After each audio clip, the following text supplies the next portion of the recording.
Hey everybody, this is chapter 4 of Althusser, The Detour of Theory by Gregory Elliot. Chapter 4 is titled The Time of Theory, the Time of Politics.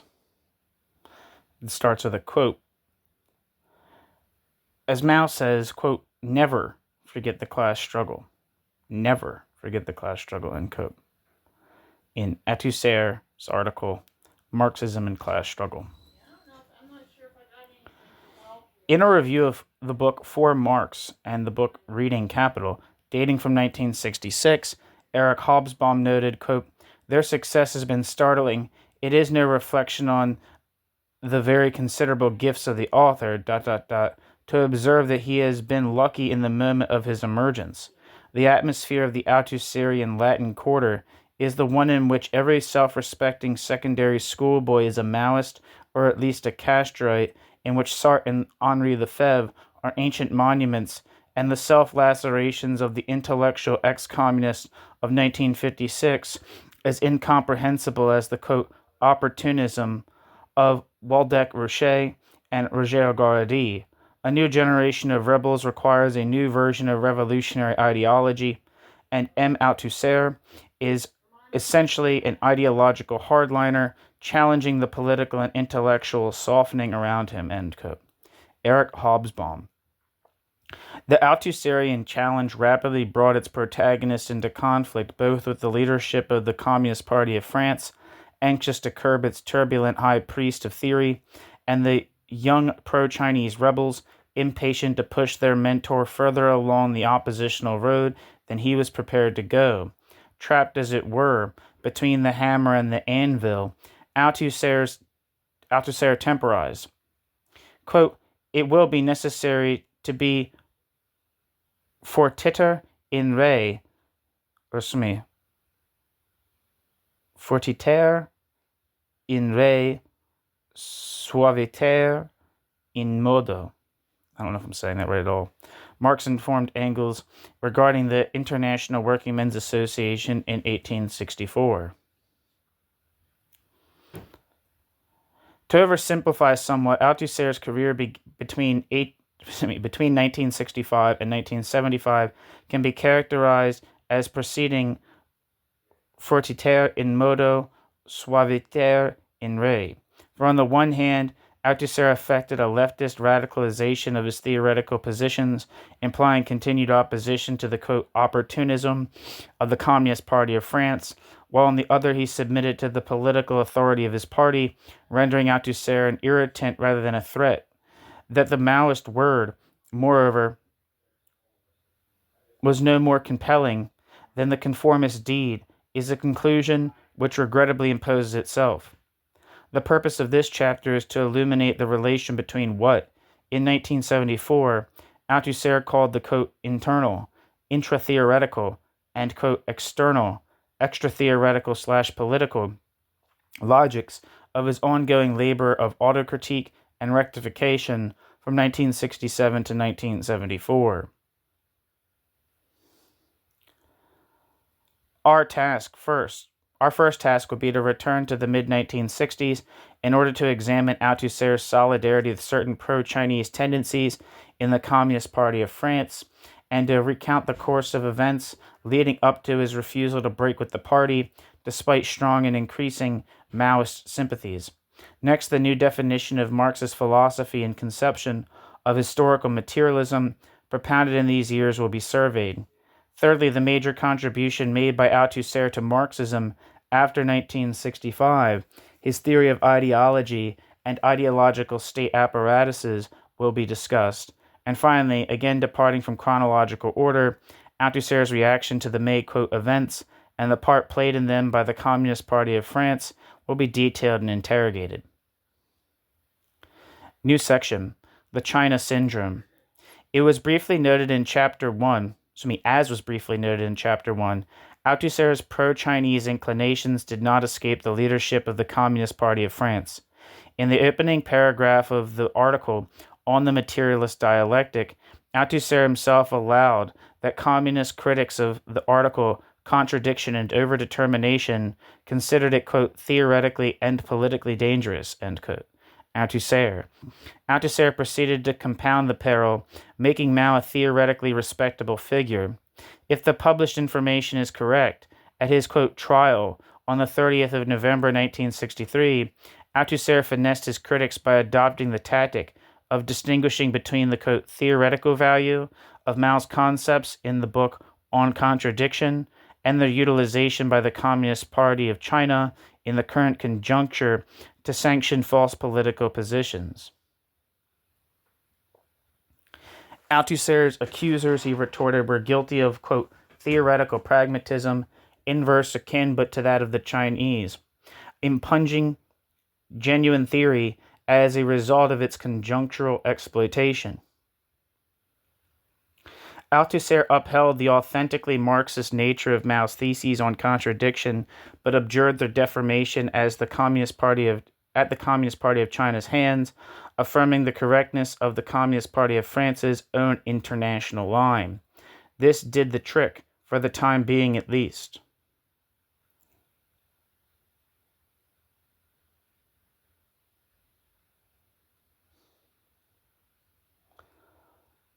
Suspicion of Althusser was not misplaced. Not only did his writings influence the Communist Party of France's intellectual constituency, they provided theoretical backing, a basis even, for the oppositional role played by Althusser's own students and many of their peers in the party's strife-torn student organization, the Union des Étudiants Communistes. Very schematically, in the 1950s, and that organization is abbreviated as the UEC. Very schematically, in the late 1950s and early 1960s, under the impact of de-Stalinization and the Algerian War, the official line faced challenges in two directions.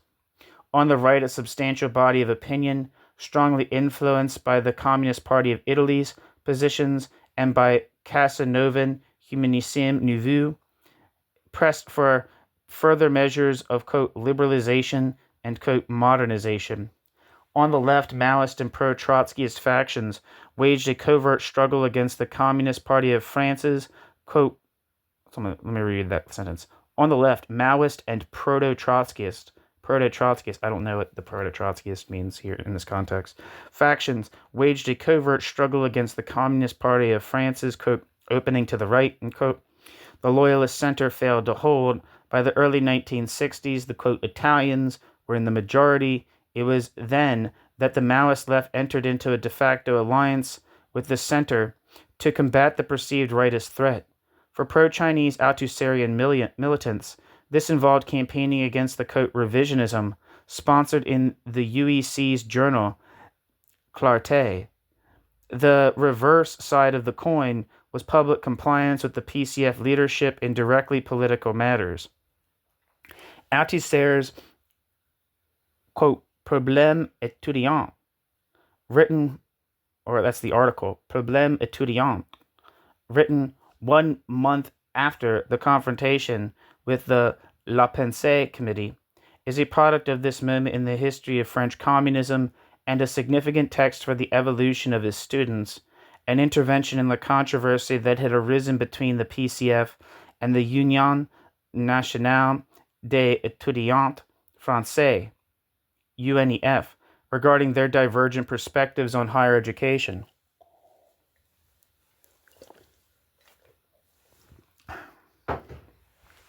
Althusser's article sought to establish the priorities of communist students. Their first duty was, quote, to develop their knowledge of Marxism-Leninism, end quote, and conduct the scientific analysis that would yield objective knowledge of the university. Against the position adopted by the UNEF, Althusser argued that what mattered to Marxists was less the, quote, form in which knowledge was disseminated, the pedagogical relationship, than, quote, the quality of the knowledge itself. Quote, the quality of the knowledge itself, end quote. For the vocation of Marxist intellectuals was, quote, to discover a new scientific knowledge capable of illuminating and criticizing the overwhelming ideological illusions in which everyone is imprisoned. Everyone is imprisoned. The real locus of class, end quote. The real locus of class division in the university was not inequitable relations between teachers and students, but the content of the teaching, the division of the knowledge taught into science and ideology. This was the, quote, true fortress of class influence in the university. This was the, quote, true fortress of class influence in the university, end quote. It is by the very nature of the knowledge it imparts to students that the bourgeoisie exerts the profoundest influence over the students, end quote. Althusser. Since the, quote, revolutionary cause, end quote, is founded on science, communist students should prioritize the demarcation of science from ideology, the defense and promotion of science against ideology. As regards Marxist science, students were under two obligations. Marxist science's, quote, assimilation, and Marxist science's, quote, dissemination, defense, and illustration, end quote. Althusser. Antipathetic to the slogan of Contestation Globale, Althusser concluded by underlining the Leninist distinction between a trade union and a communist organization, and reminding communist students of their responsibility to, quote, aid the party, end quote, in its struggles. Footnote. Earlier, Althusser had provided a catalogue of political slogans, e.g. peaceful coexistence and renovated democracy, unobjectionable from the Communist Party of France's point of view. End footnote. In his highly critical discussion of Althusser's text, Rancière remarks that Althusser's project of defending the autonomy of theory against the political encroachments of the Communist Party of France dictated this particular tactical intervention on its behalf. In any case, at the time, Rancière and his comrades of the UEC cell at the École Normale Supérieure, the Cercle d'Ulm,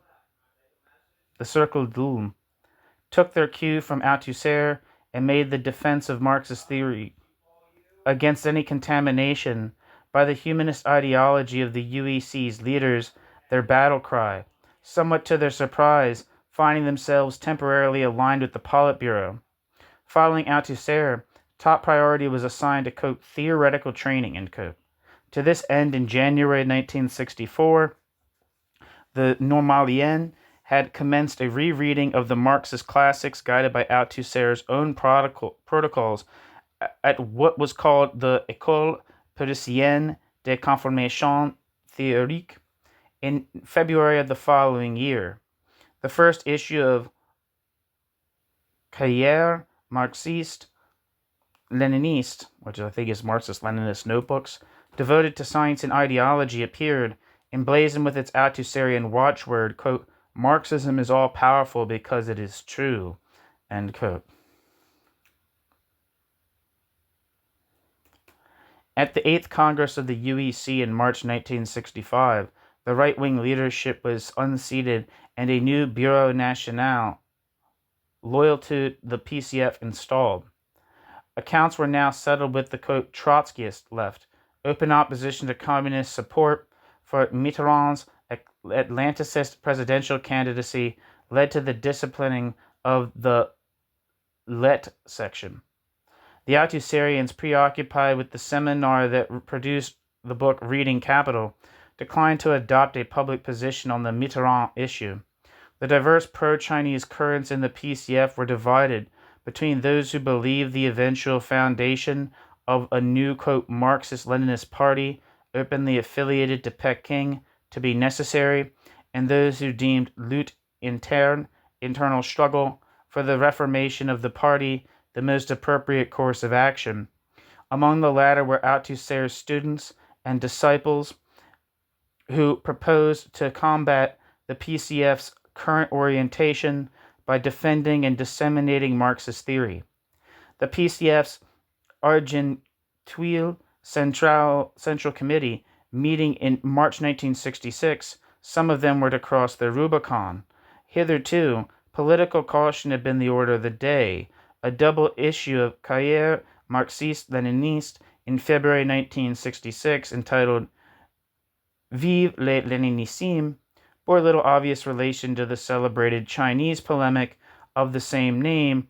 Whatever contemporary conclusions, its powerful theoretical reconstruction of Lenin's break with Menshevism implied.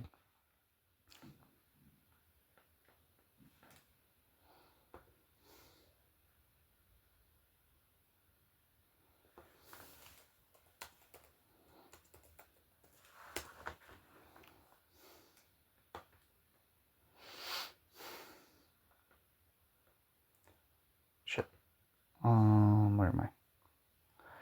The next number was devoted to Althusser's own article, Historical Materialism and Dialectical Materialism, an extract from a projected popular manual of Marxist theory intended to replace stereotyped Soviet and French products.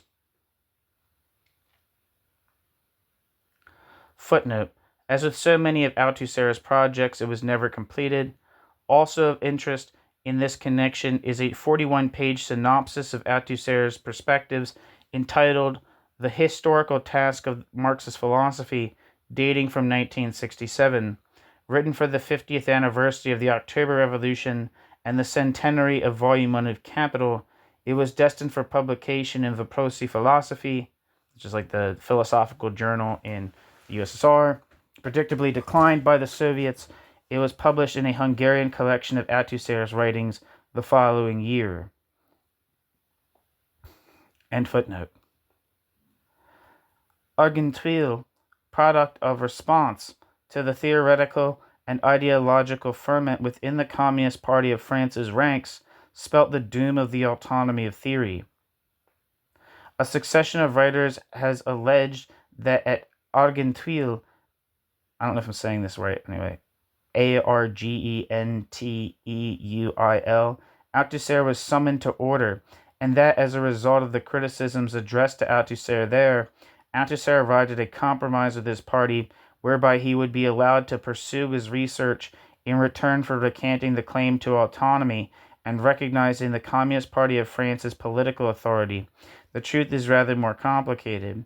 The Althusserian initiative had already provoked an extremely hostile response from its opponents at an assembly of communist philosophers at Chessy-le-Roi in January 1966. The proceedings, never published, took place in the presence of the Politburo and Central Committee and were marked by a long and virulent attack on theoretical anti-humanism from Garaudy, supported by Murray, and a counterblast from Machuret, the only direct culprit in attendance. Quote, to say the least, end quote. Robert Guerlant has written, quote, the debates at Choisy, Choisy, were impassioned, end quote. Robert Gertland, or Gertland.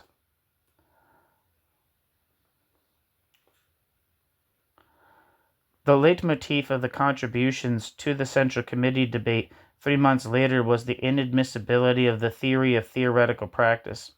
Although Althusser's critics affected to be concerned about its hyper-Leninism and dogmatism, the true reason for their antagonism was the confiscation of a leadership prerogative by a philosopher, the adjudication of theoretical positions. Not everyone was as indignant as Garaudy, who roundly denounced Althusser on behalf of, quote, the authentic humanism of our time, end quote, namely Marxism, when corresponding to, quote, men's most beautiful dream, end quote. Sèvres, occupying the semi-official middle ground between Althusser's theoretical humanism and Garaudyism, criticized Althusser's stance on the Marx-Hegel relationship, complained about his valorization of non-Marxist French philosophy at the expense of the French Marxist tradition, and referred pointedly to, quote, the fraternal critique of the party, end quote. Michel Simon voiced his fears over the, quote, doctrinaire effects on, quote, Michel Simon voiced his fears over the, quote, doctrinaire effects, a, quote, uneducated reading, end quote, of Althusser's book Reading Capital might induce, bemoaning the absence of any reference to party literature, such as Thérèse in Althusserian text, and the implication that, minus Mao, nothing worthwhile had been produced by the international workers' movement since Lenin. The long resolution adopted by the Central Committee stated that, quote, there is a Marxist humanism, end quote, quote, the humanism of our time, end quote, rehearsed the application of the theory of state monopoly capitalism to the French social formation, and affirmed the PCF's affiliation to the pro-Moscow orthodoxy of the international communist movement. At the same time, the freedom of intellectuals to pursue their research was acknowledged. In his summing up, I guess this is an article, Le Marxisme et les chemins de l'avenir, Waldeck Roche firmly repudiated the anti-humanism of the Communist Party of China and cautioned French communists against the slightest complicity with it, announcing that, quote, communism without humanism would not be communism, end quote. Waldeck Roche. The Communist Party of France's policy of Le Main, L-A space M-A-I-N space T-E-N-D-U-E, La Main Tendue. I don't know if I'm saying that right, so fuck me if I'm not, but the PCF's policy of La Main Tendue was confirmed. The only references in Althusser's written work to the deliberations of Argenteuil are positive. In the French version of an interview conducted by the Italian communist Maria Antonietta Matteucci in November 1967 and published in La Pensée in April 1968, titled Philosophy as a Revolutionary Weapon, Althusser informed Maria Antonietta Matteucci that Althusser set great store by the criticisms made by, quote, militants of the revolutionary class struggle, end quote. As an example, Althusser alluded to some made in March 1966, though without instancing any of them, which had been a, quote, great help, end quote. Several years later, in the book Reply to John Lewis, Althusser noted that at Argenteuil, quote, the right of party members to carry out and publish their philosophical research, end quote, had been recognized. At the time, Althusser maintained a public silence. In contrast, the response of the Cercle de was immediate and dramatic. A meeting 3 days after the Central Committee's 16th of March adopted a text titled Le Marxisme n'est pas un humanisme, which argued that, in, quote, liquidating Marxist theory, the Central Committee had forfeited the allegiance of militants, concluding, quote, against the Central Committee resolution, defense of Marxist-Leninist theory, end quote. This was followed in April by the dissemination of the impeccably Althusserian pamphlet, Faut-il vivifier la théorie marxiste-léniniste? A clandestine meeting of, quote, Marxist-Leninist cells of the UEC was held in July 1966 at Andresy to discuss the situation. It was resolved not to affiliate to the Mouvement Communiste Français, parenthesis, the forerunner of the Parti Communiste Marxiste-Leniniste de France, taxed with anti-intellectualism, hyper-Stalinism, and revisionism, but to remain in the Communist Party of France, waging an open internal struggle and attending to, quote, theoretical training, end quote, in preparation for secession and the creation of a new party. In the interim, the Communist Party of France's 18th Congress was greeted as a, quote, Congress to terminate communism, end quote. The dissolution of the Cercle d'Homme by the PCF and expulsion of many of its members prompted the foundation in December of the Union de Jeunesse Communiste Marxiste Leniniste, which counted among its number Robert Linhart, I don't know how to say his name, Jacques Rancière, Pierre Victor, and Dominique Lecour. Balibar and others, by contrast, followed Althusser, persevering in the Communist Party of France. By the time of the split, the Cultural Revolution had exploded in China. From its 14th number onwards, starting in November-December 1966, Cahiers Marxiste-Leniniste became the UJC's theoretical and political organ. The first of 3 issues devoted to the, quote, Great Proletarian Cultural Revolution. Among the unsigned articles it contained was one entitled On the Cultural Revolution, singled out by the PCF's Claude Provost as a dire warning of the extremes to which Althusser's Marxism could lead in youthful hands. The article was in fact by Althusser.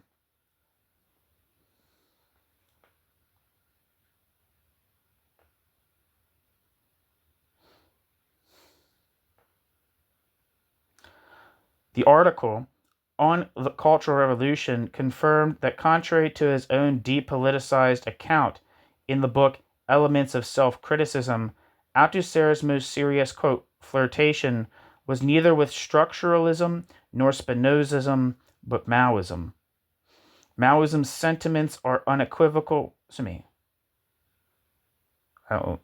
says it, so I was like filling in the pronoun or whatever you call it, the proper noun. I think I fucked it up. Here, let me restart that paragraph. The article on the Cultural Revolution confirms that, contrary to his own depoliticized account in the book Elements of Self-Criticism, Althusser's most serious, quote, flirtation was neither with structuralism nor Spinozism, but Maoism. Its sentiments are unequivocal, its enthusiasm unqualified. The Cultural Revolution was, quote, a historical fact without precedent, end quote, of, quote, enormous theoretical interest, end quote. In the form of a rhetorical question, Althusser endorsed a thesis tirelessly repeated in Chinese polemics, quote, is the future of socialism in a country 100% guaranteed, definitively with no going back, by the simple fact that it has accomplished a dual revolution, political and economic? Is it impossible for it to regress to capitalism? Do we not already possess an example of this phenomenon, Yugoslavia? Can a socialist country, then, not retain, even for a considerable period of time, or at least some external forms of socialism, economic, political, whilst imparting to them a quite different economic, political, and ideological content, the mechanism of capitalist restoration, and allowing itself to be progressively neutralized and utilized politically, then dominated economically by imperialism, end quote. Althusser.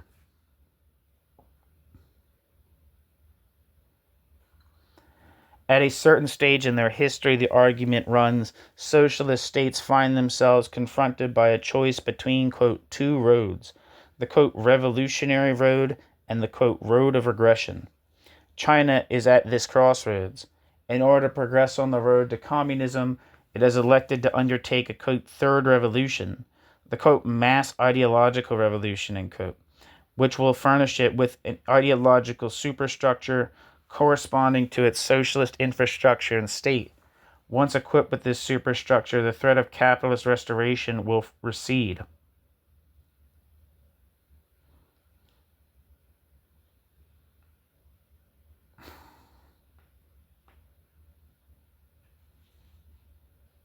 Footnote, although Yugoslavia was used as a cipher for the USSR in early Chinese polemics, Althusser never publicly declared the latter to be, quote, state capitalist. For the Communist Party of China's explanation of the Cultural Revolution, see Communist Party of China, 1966, page 10. End footnote. Taking up the perspectives on revolutionary transition and the durability of ideologies outlined at the end of the article Contradiction and Overdetermination, Althusser offered the thesis of potential, quote, regression as congruent with Marxism by virtue of the non-evolutionist, non-economistic character of historical materialism. Going further, Althusser argued that social classes are not defined solely by the objective location of social agents in the relations of production, but also by their members' positions in political and ideological relations, which remain class relations long after the installation of a socialist economic mode of production. Political and ideological class struggle persist in a socialist country, and social classes are, quote, essentially defined according to the part they play in them, having indicated that the economy retains a determinate role as a result of the survival of, for example, petty commodity production and the existence of large inequalities of income. Althusser comes to his, quote, essential point, end quote. Quote, the thesis of, quote, regression presupposes that in a certain conjuncture of the history of socialist countries, the ideological can be the strategic point where everything is decided. Hence, the crossroads is situated in the ideological, and the future depends on it. The fate of a socialist country, progress or regression, is played out in the ideological class struggle. End quote. Althusser. This thesis was justified by reference to the theory of overdetermination, both the Althusserian distinction between determination and dominance and Mao's categories of contradiction. A socialist economic and political revolution does not automatically transform the bourgeois ideological superstructure. Althusser contended, the bourgeois adversary remains in place and must be dislodged. No novelty of Mao's. This necessity had been recognized by Marx and above all Lenin.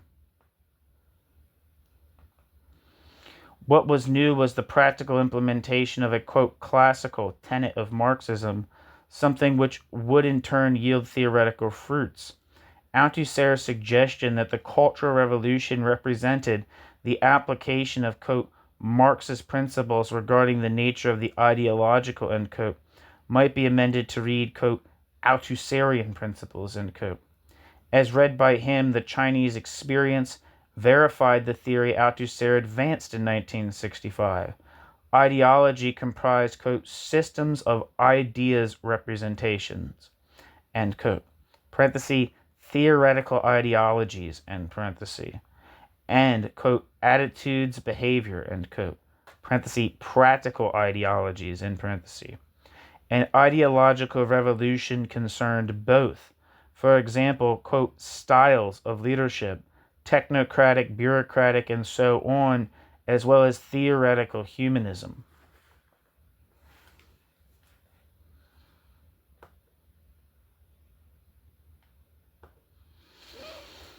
The non-bureaucratic organizational means employed in the People's Republic were also of the greatest significance. The creation of non-party mass organizations of ideological struggle was a decisive and commendable innovation in communist strategy.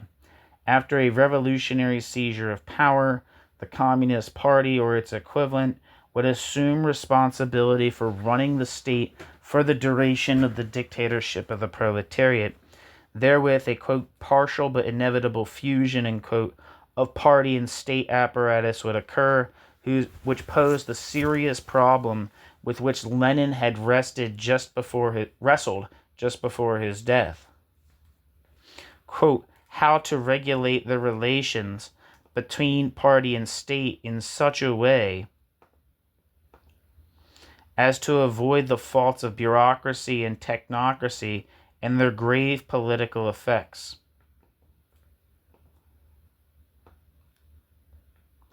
Quote, how to regulate the relations between party and state in such a way as to avoid the faults of bureaucracy and technocracy and their grave political effects, end quote. I'm not sure I think that's Althusser, not Lenin. Not that it's suggesting that. I don't know. I'm just trying to figure out. It's hard to decipher what is being to attribute that source to here. The Communist Party of China was responding to this dilemma with the Cultural Revolution, with the mass movements mobilized in it, whose main task was to challenge such retrogressive tendencies within state and party. The non-party organizations undertaking the third ideological revolution were and must be, quote, distinct, end quote, from the Communist Party so as to compel it to, quote, distinguish itself, end quote, from the state.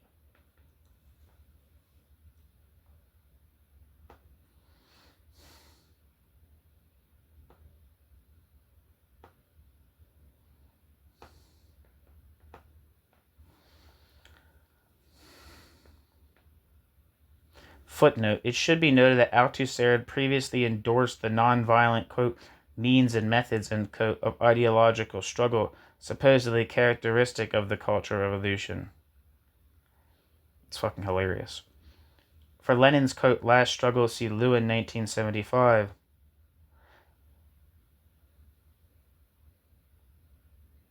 See especially pages 113 to 14 for Lenin's decidedly non-Maoist concept of, quote, Cultural Revolution. End quote. Althusser. I mean, not end quote, end footnote, Jesus Christ. End footnote. There's no quote. Alright.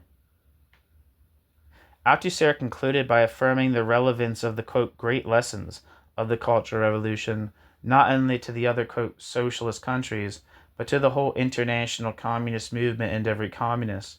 Perhaps the most noteworthy implication drawn from them was that, quote, great revolutions can only be the work of the masses and the role of revolutionary leaders, while providing them with the means to find their bearings and organize themselves, and imparting Marxism-Leninism as a compass and a law is to go to school with the masses in order to be able to help the masses express their will and resolve their problems, end quote. Althusser. According to Balibar, Althusser perceived in the Chinese experiment the first example of a socialist revolution criticizing and rectifying itself. His allusions on this score and some of their consequences will be discussed in chapters 5 and 6. For now, it's enough to register 3 facts. First, as Rancière points out, Althusser's views on China were well-nigh indistinguishable from those of the UJC, in whose journal Althusser expressed them. Althusser drew identical political conclusions for his theoretical principles. Secondly, however, in contrast to some of his students, Althusser did not break with the Communist Party of France.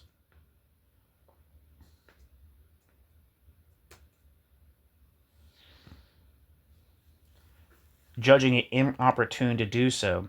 Yet prior to May 68, this did not mean an irrevocable theoretical and political rupture with them. Balibar has suggested that Althusser, quote, never seriously envisaged, end quote, leaving the party himself, but that his position at this stage was still, quote, ambiguous, end quote. The publication of a positive evaluation of the Cultural Revolution in a Maoist journal exemplifies that ambiguity.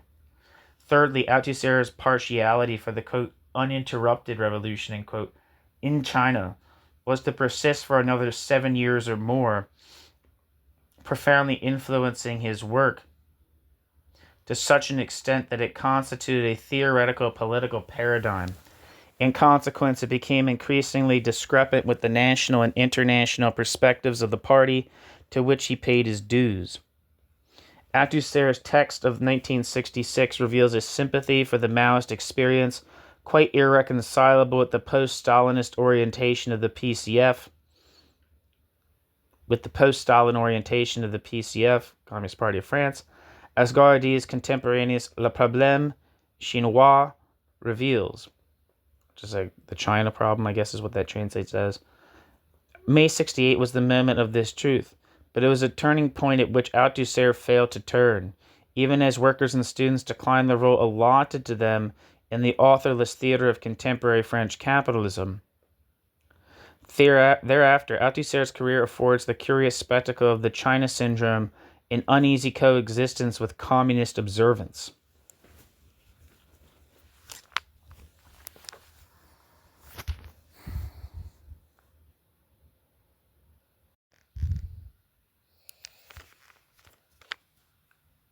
New section. The class struggle in theory.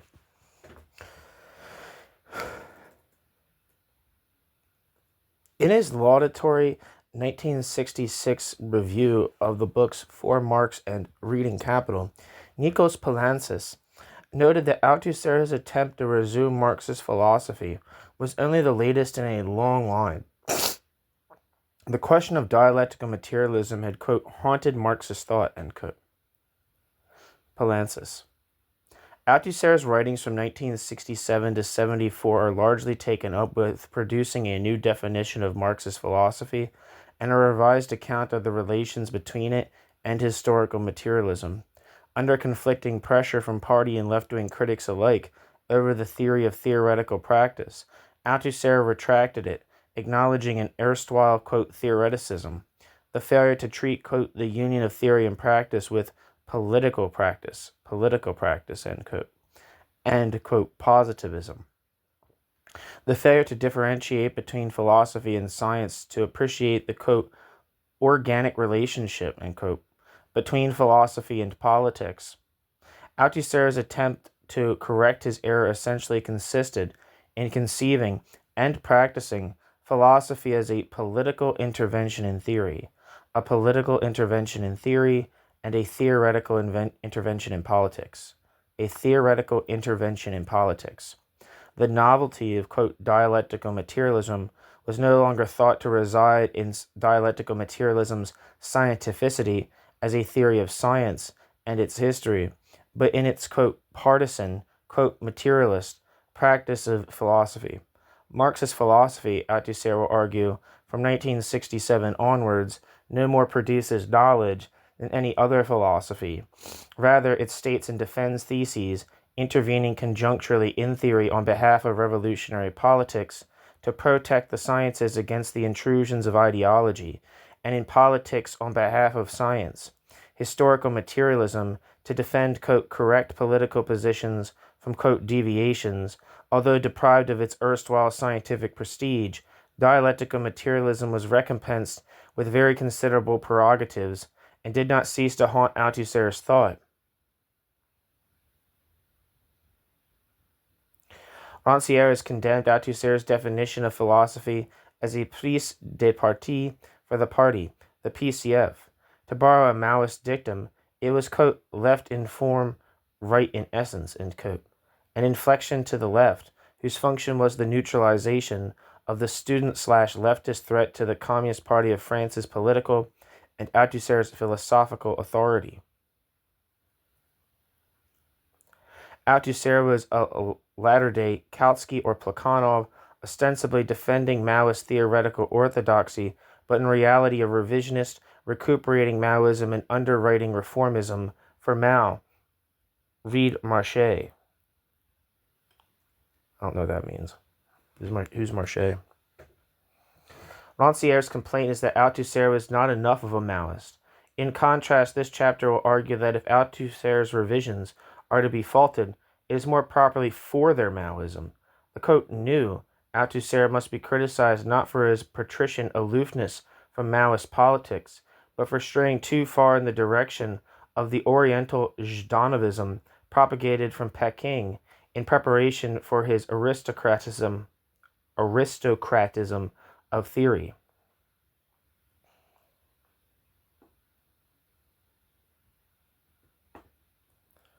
One second.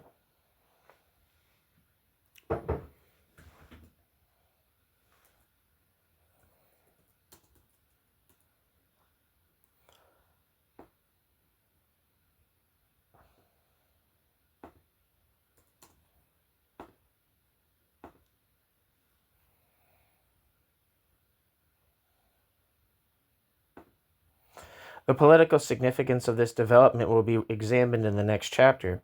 Here we shall chart Althusser's overreaction to the criticisms made of him, His renunciation of the autonomy of theory and substitution of, quote, politicism for, quote, theoreticism, a shift which not only produced serious internal inconsistencies, but also resulted in a noticeable overall decline in the power and originality of Althusser's work.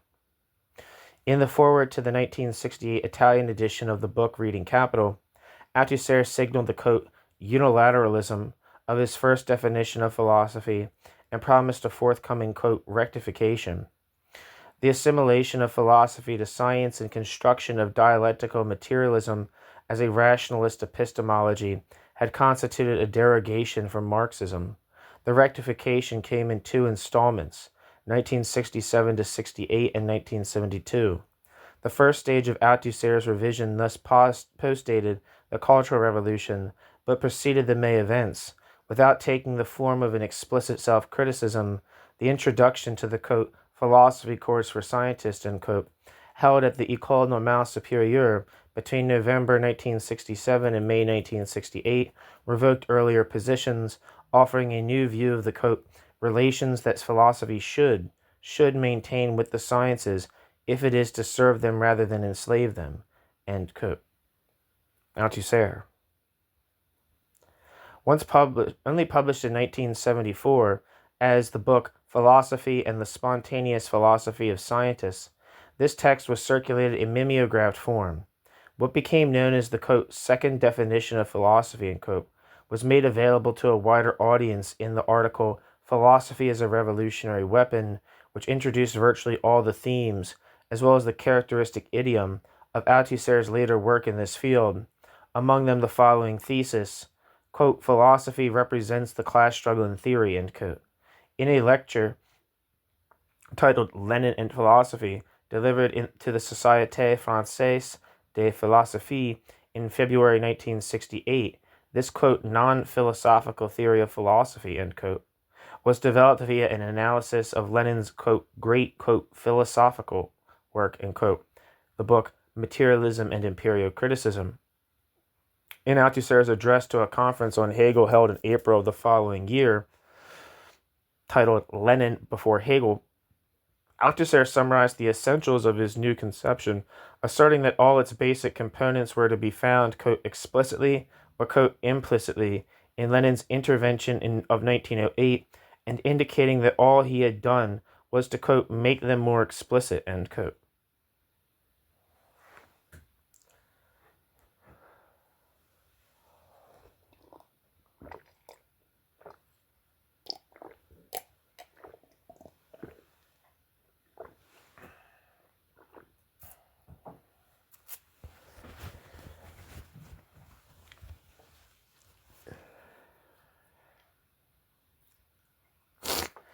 The terminus of Althusser's meditations on the subject of philosophy was reached with its definition of Maoist provenance as, quote, in the last instance, class struggle in the field of theory. Quote, in the last instance, class struggle in the field of theory, end quote, in the book Reply to John Lewis, 1972 to 73. In the book Elements of Self-Criticism, written at the same time but published 2 years later, Althusser explained that if his original reduction of philosophy to science had represented the conjoint theoretical overestimation and political underestimation of it, the propositions advanced in 1967 to 68 had represented a, quote, improvised solution, a, quote, semi-compromise, end quote, which still failed to do justice to the last instance, class struggle. The theoreticist unilateralism of the first definition had only been palliated by a bilateralism in which philosophy was doubly determined by science and politics, both of which it represented equally. To turn now to the first group of texts, the earlier identification of philosophy with science was repudiated. Philosophy was not a, quote, theoretical practice, end quote, as defined in the article on the materialist dialectic. It had no object and produced no concepts. Its theses and categories did not yield knowledge. Nevertheless, it retained a quote, privileged link, end quote, with the sciences, and its relation to them was, quote, constitutive of its specificity. What Althusser called the, quote, materialist thesis of objectivity, end quote, forged the link between the two. This comprised two propositions formulated by his pupil Dominique Lecour as one, quote, the primacy of being over thought, end quote, two, the, quote, objectivity of knowledge, end quote. The stances adopted by various philosophies toward it provided a principle for the classification of philosophical discourse. The, quote, history of philosophy could be reduced to a, quote, struggle between two tendencies, end quote, the idealist and the materialist. Philosophies of the first tendency rejected the materialist thesis or ordered its components incorrectly. Philosophies of the second both subscribed to and observed the priority of one. The struggle between these tendencies was endless because the issues at stake could not be scientifically decided. Philosophical theses were amenable to rational justification, but unsusceptible of scientific proof. Philosophy, accordingly, was a complot over which the guns would never fall silent. Indeed, unlike the sciences, philosophy had, quote, no real history, end quote, being an interminable discourse, a discussion of variations on two basic themes which were really only one. This did not mean that it was inconsequential, quite the reverse.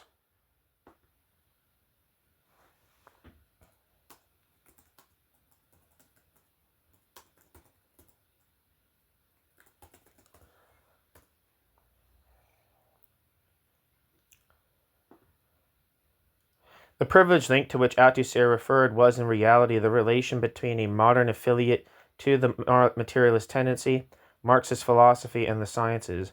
Grounded in the materialist thesis, quote, dialectical materialism was the philosophy which, quote, represents, the, quote, spontaneous convictions of scientists about the existence of the objects of their sciences and the objectivity of their knowledge, end quote. Althusser. The unprecedented novelty of Marxist philosophy was that apprised of its determinants, it puts its, quote, practical functions, end quote, to good use. On the side of the sciences, it opposed all extra scientific forms of idealism and further protected scientific practice by displacing the idealist element, residual yet resurgent, in scientists' own, quote, spontaneous philosophy, end quote. The vocation of Marxist philosophy was to remove the, quote, epistemological obstacles, end quote, or inhibitions to scientific progress constituted by the idealist, quote, philosophies of the philosophers, end quote, and the contradictory philosophies of the scientists. Its function was, quote, to trace a line of demarcation, end quote, within the theoretical domain between the ideological and the scientific in order to, quote, free scientific practice from, ideological domination, end quote. Althusser.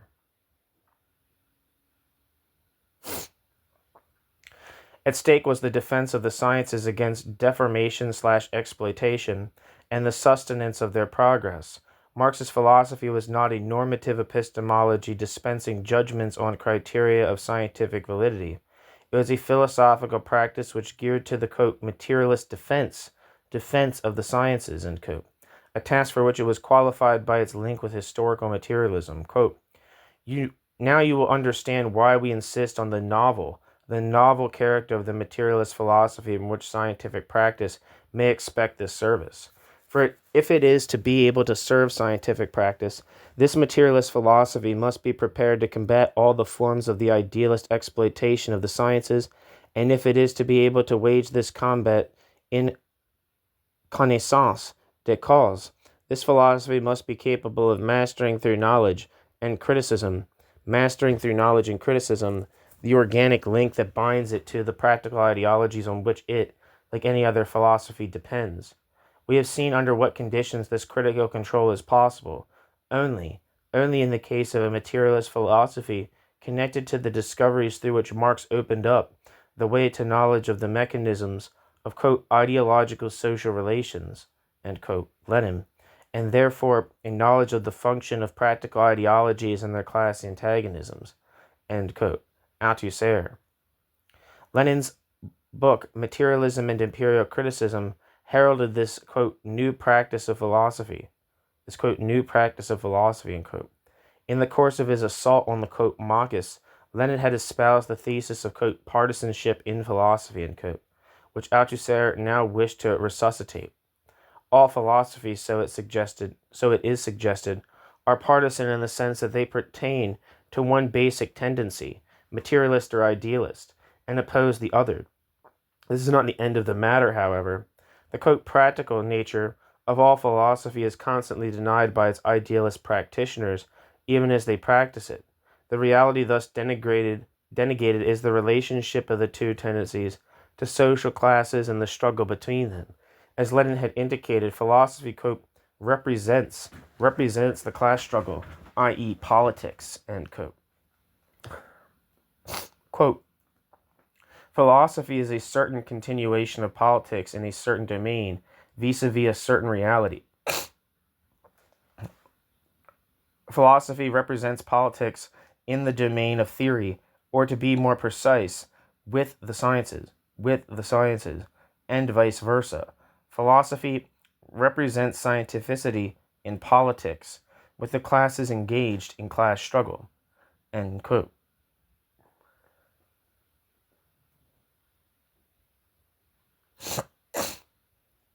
I'm not sure who that is. I think that's Lenin.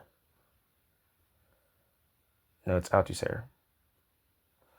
Rather than denying its partisanship, its, quote, representation in theory of the proletariat's materialist worldview, Lenin's philosophical practice proclaims it, quote, acting according to what it is, end quote. Althusser. Some pages into the article Lenin and Philosophy, Althusser enumerated a series of recurrent, quote, disputes concerning the character and content of Marxism. In the books For Marx and Reading Capital, Althusser had offered firm answers to them, that he considered his previous responses on the subject of Marxist philosophy to have remained in hoc to the, quote, traditional terms, end quote, and his second attempt to have hit on the requisite, quote, new terms by developing Lenin's own is clear. The philosophical revolution induced by Marx's opening up of the, quote, continent of history, end quote, to scientific knowledge had registered its first exceptional effects with the leader of the Bolshevik Party. Marxist-Leninism still lacked its great philosophical work, but by returning to Lenin, Marxist philosophers could overcome the, quote, necessary lag of philosophy behind the sciences and accomplish, quote, the task, which history has assigned and entrusted to them, end quote, the elaboration and development of Marxist philosophy.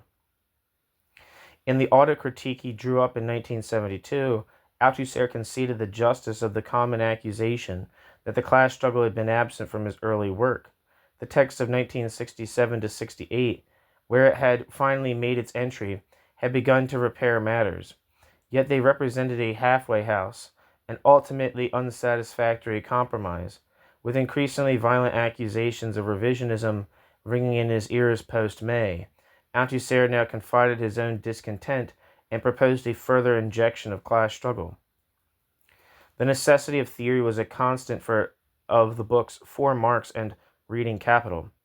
The indispensability of philosophy remains to the fore in the second phase of Althusser's career.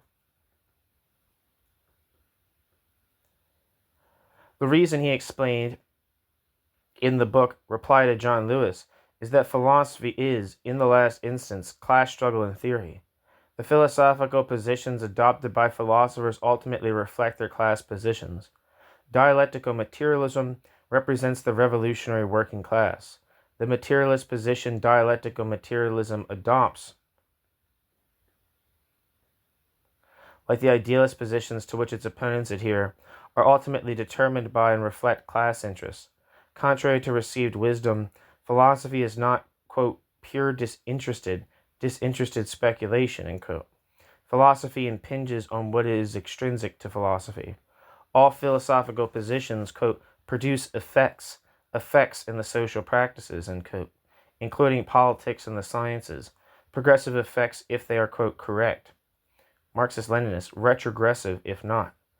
Althusser illustrates part of his argument by examining the theoretical and political effects of one of his antagonist's philosophical positions. The gravamen of his critique is that John Lewis's humanist thesis, quote, it is man who makes history, end quote, represents an epistemological obstacle to the progress of historical materialism, retarding historical materialism's development, historical materialism's production of new knowledge vital to political practice.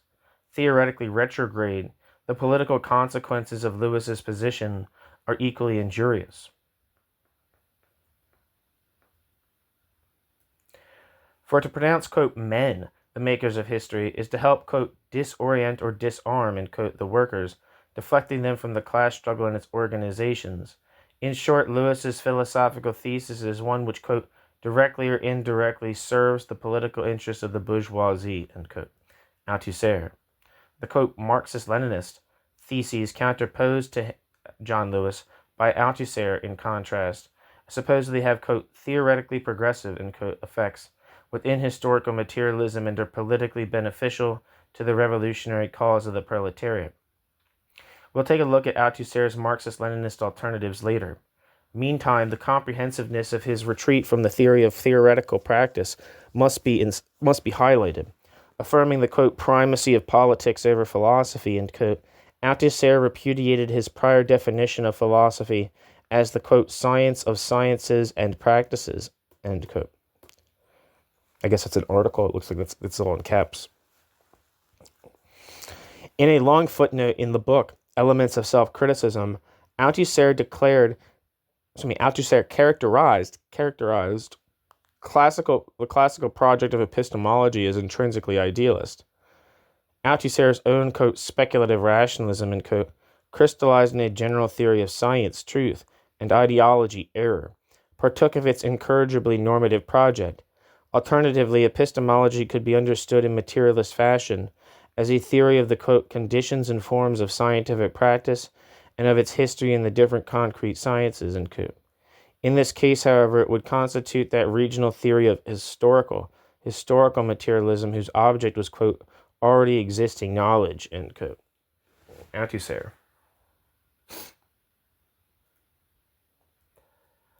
In terms of the, quote, internal logic of Althusser's work, the conjoint redefinition of philosophy and reconceptualization of historical epistemology were intended to resolve a central problem in the book For Marx and the book Reading Capital, the general relationship between theoretical discourses and the other social, quote, practices, and the particular relationship between Marxist theory and the working class movement disarticulated by Althusser. The theory of theoretical practice, in any case, incapable of performing the task allocated to it, had been accorded such preeminence that relative autonomy took the form of absolute autonomy and omnipotence. Philosophy, having abdicated in favor of science, was restored to its throne by the addition of the epithet, quote, scientific. In the new definition, Marxist philosophy was neither an ontology, Althusser's, quote, materialist thesis, end quote, is epistemological and more properly described as a realist one, and thus scarcely peculiar to revolutionaries, nor an epistemology, although it defends realist theses. It was a practice, the continuation of revolutionary politics by theoretical means, for all the complexity of its location in the science/ideology/politics/philosophy quartet. The continuing prestige attached to Marxist philosophy is obvious.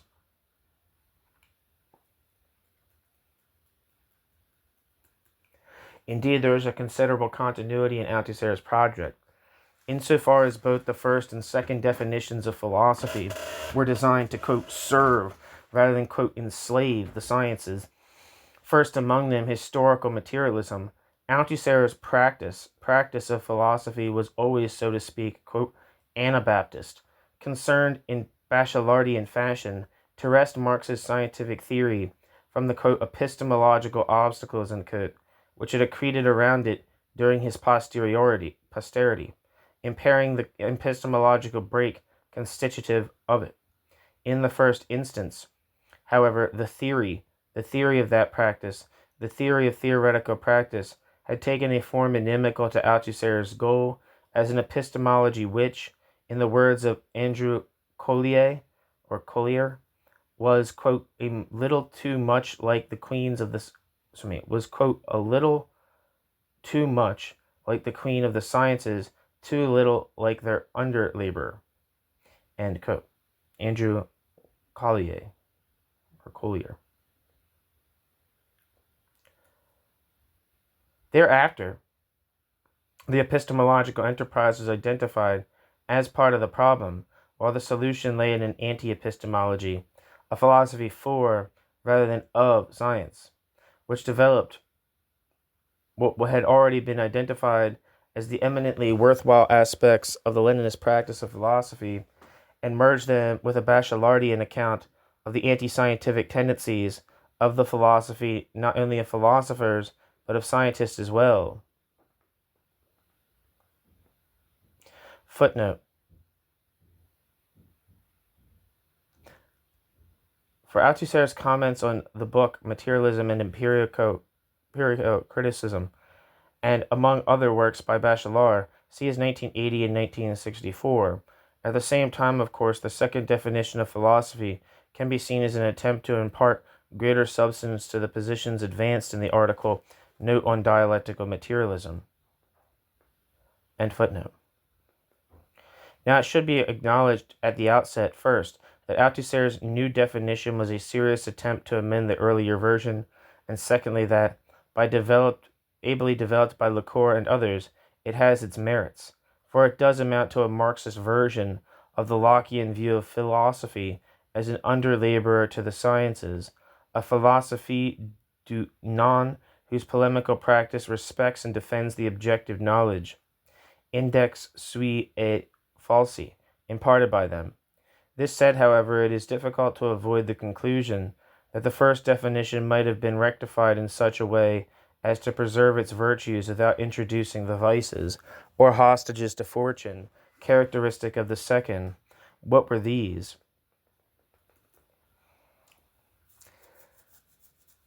The first criticism to be made is well rehearsed. Althusser's simultaneous dismissal of epistemology as an inherently normative or juridical doctrine, on the one hand.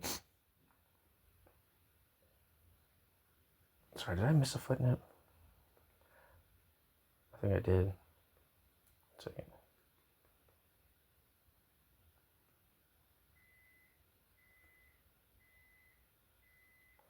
Never mind. The first criticism to be made is well rehearsed. Althusser's simultaneous dismissal of epistemology as an inherently normative or juridical doctrine, on the one hand, and retention by fiat of the distinction between sciences and theoretical ideologies within a regional theory of historical materialism, on the other, is problematic. Granted, the search for a priori external guarantees of the objectivity of scientific knowledge is both doomed and detrimental. But just as criteria are needed in order to judge whether, quote, actually existing socialism, end quote, is socialism, so too some sort of criterion is required to determine whether, quote, actually existing knowledge, end quote, is knowledge. For is it what it claims to be? And how can philosophy perform its function if it does not possess the means to distinguish science from theoretical ideology?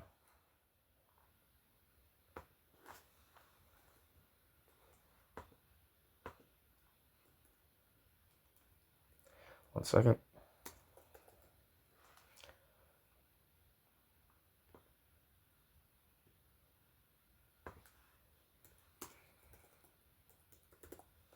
Okay.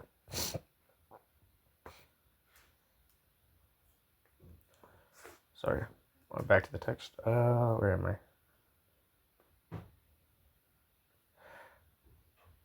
How can philosophy perform its function if it does not possess the means to distinguish science from theoretical ideology? The domination of a theoretical discourse as scientific, that is, as providing objective knowledge of a real object, implies and necessitates evaluative principles. In their absence, there are two possibilities. Either no epistemological distinction can be drawn between, say, historical materialism and moral majoritarianism as social theories.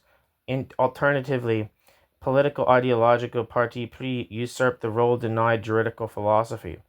The Althusserian substitution of, quote, materialist history based upon the science of social formations and its scientific theory of ideology for, quote, speculative epistemology tributary to bourgeois legal theory, far from correcting the relativist bent of the earlier work, exacerbates it. The scientificity of historical materialism is taken for granted, hence imponderable. Historical materialism then is not immune from these relativist or dogmatist implications. Althusser abandons the idea of philosophy, providing it with an epistemological foundation, and further rejects any submission of it to epistemological interrogation.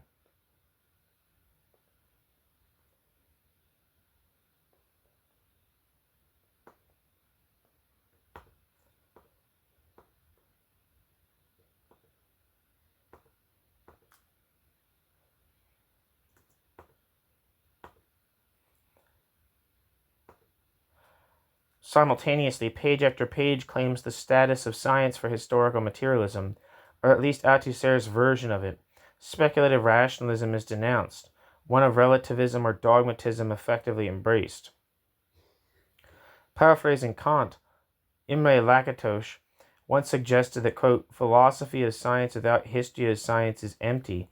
History of science without philosophy of science is blind, end quote. Imre Lakatos. Althusser's history is blind. What of his philosophy? Its problem is that it is at once too full and virtually empty. Quote, nothing in its own right, and at the same time practically everything, end quote. That quote appears to be from Norman Garris. I'm not sure. Regarding its role vis-a-vis the sciences, there are numerous objections. To begin with, the most obvious, the reduction after Engels and Lenin of the history of philosophy to a secular struggle between two tendencies courts predictable caricature. Moreover, Althusser's underdevelopment of this, quote, historical thesis, end quote, detracts from the merit in his retraction of the previous equation between philosophy and science.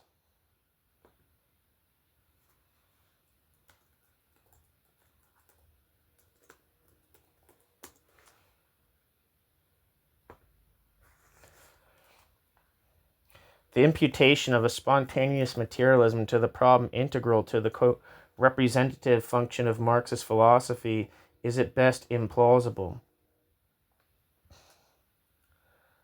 More damaging, perhaps, is the effective recantation of the independence of science involved in assigning the defense of the sciences, including historical materialism, to a discursive practice which represents class struggle in theory. For despite Althusser's restriction of its role to propagation of the, quote, materialist thesis, end quote, as opposed to adjudication of scientific theories and so forth, and although he denied any dogmatism or pragmatism, insisting that the class struggle in theory amounted to a struggle for or against the sciences, not to their politicization, subordination to ideology, the second definition offers a point of entry for less benign forces. It is difficult to see how a Zhdanovist outcome can be forestalled. With the book Reply to John Lewis, the new definition bends the stick as far in the politicist direction as had the old in the theoreticist. Reductionism, rather than idealism, is the specter it cannot exorcise.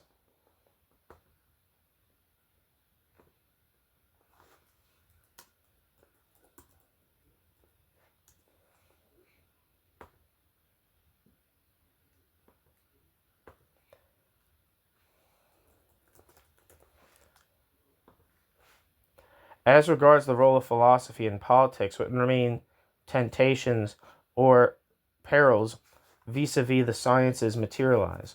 The task of philosophy is to relay the scientific results of historical materialism, revolutionary theory to the revolutionary movement.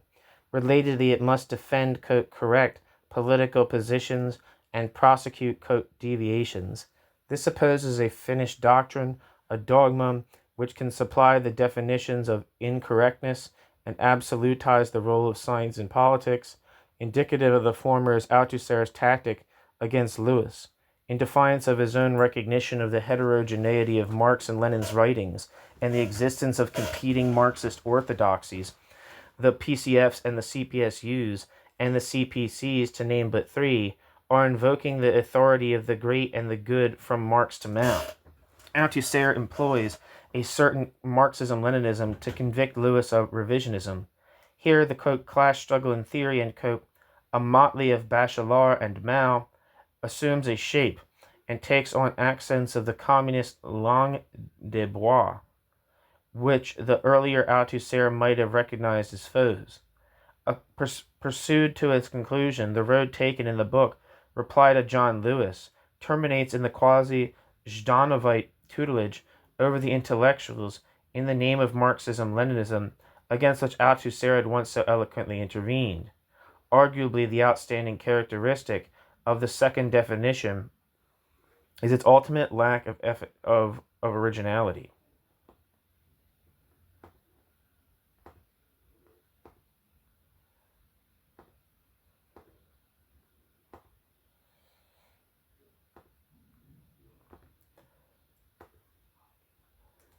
Althusser acknowledges his indebtedness to the book Materialism and Imperial Criticism, a work which had previously been credited with considerable polemical qualities, but found wanting as a satisfactory basis for Marxist philosophy. Its theses on, quote, partisanship have been a talisman of Soviet and Chinese philosophy from Stalin onwards. The, quote, materialist mode of reading, adopted by the leader Althusser in place of the symptomatic, operates arbitrarily, extracting the supposedly materialist element of a discourse and disposing of the rest. This is Althusser's procedure, with Lenin at any rate. Recourse to Lenin's work is one thing, the growing frequency of references to Mao and occasional superfluous affidavits for Stalin quite another. Althusser's Chinois series, or Chinois series, I don't know what the hell that means. Looks like it's something to do with China. On the class struggle in theory, reveal both the profundity of the influence of the Cultural Revolution on Althusser and the fact that it was an influence for the worse. In a text attacking the UJC in 1967, Murray, M-U-R-Y, who had recently joined the Mouvement Communiste Français, upbraided Althusser for his apparent aversion to Mao's book On Practice and for failing to, quote, breathe a word, end quote, on Lenin's Materialism and Imperial Criticism and Stalin's Dialectical and Historical Materialism. Murray was right to pinpoint this silence of Althusser's as symptomatic, wrong in his estimate of it. It is an index of the originality of Althusser's philosophical project within capital C communism. Althusser was no more an orthodox Stalinist or Maoist after 1968 than before it, but with the renunciation of the first and the promulgation of the second definition of philosophy in the precise form it took, Althusser sought salvation where none was to be found, mistaking a familiar and discredited refrain for a theoretical innovation. The words he, quote, breathed on Lenin, as we shall see, Stalin after 1965, did not need the author of the books For Marx and Reading Capital to give vent to them. Finally, the Maoist inflation of the place and role of the ideological could serve as a useful self-justification for Marxist intellectuals and academics. The very emphasis given to ideological struggle and to its philosophical subset in the Maoist and Althusserian scheme of things, in addition to its idealist and voluntarist bent, could easily be turned to apologetic ends, providing a mystique for inaction. From his Bolivian prison cell, Althusser's pupil, Regis Debray, meditated on Althusser's original philosophy. It could be, and had been, exploited to indicate that, quote, all we had to do to become good theoreticians was to be lazy bastards, end quote. Regis Debray. The second definition is open to equivalent exploitation. If philosophy is the class struggle in theory, then for a Marxist philosopher to philosophize is to fight the good fight. The philosophy, to borrow the title of Althusser's interview, is a revolutionary weapon. Marxist philosophers may no longer be quite the Illuminati they once were. Marxist philosophers may no longer be quite the Illuminati they once were, but they can now flatter themselves that their desks have been turned into barricades, parenthesis, Brecht, in parenthesis, the seminar room into a place d'armes.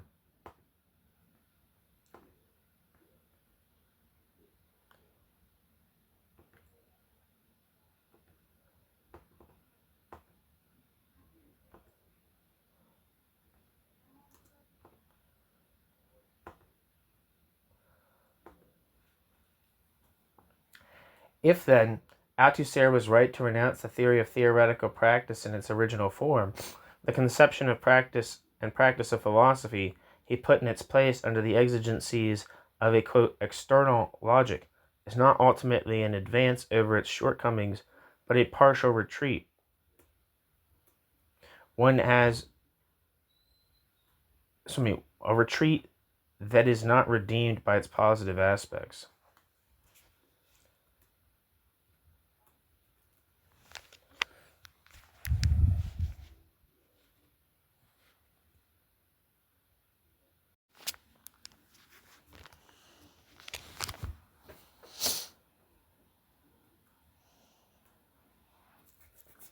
New section, Proletarian Positions or the Motor of History.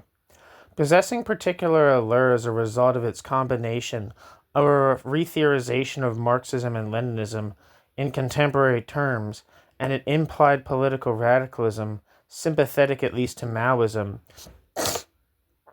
Althusserianism rapidly acquired, if not hegemony, then certainly preeminence among young left-wing French intellectuals after 1965, a prestige that endured until at least May 68.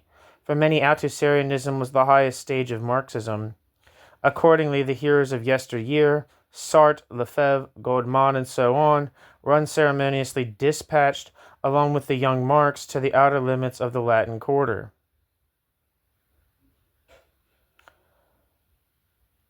Footnote, but they did not go quietly. See the repost cited in the foreword.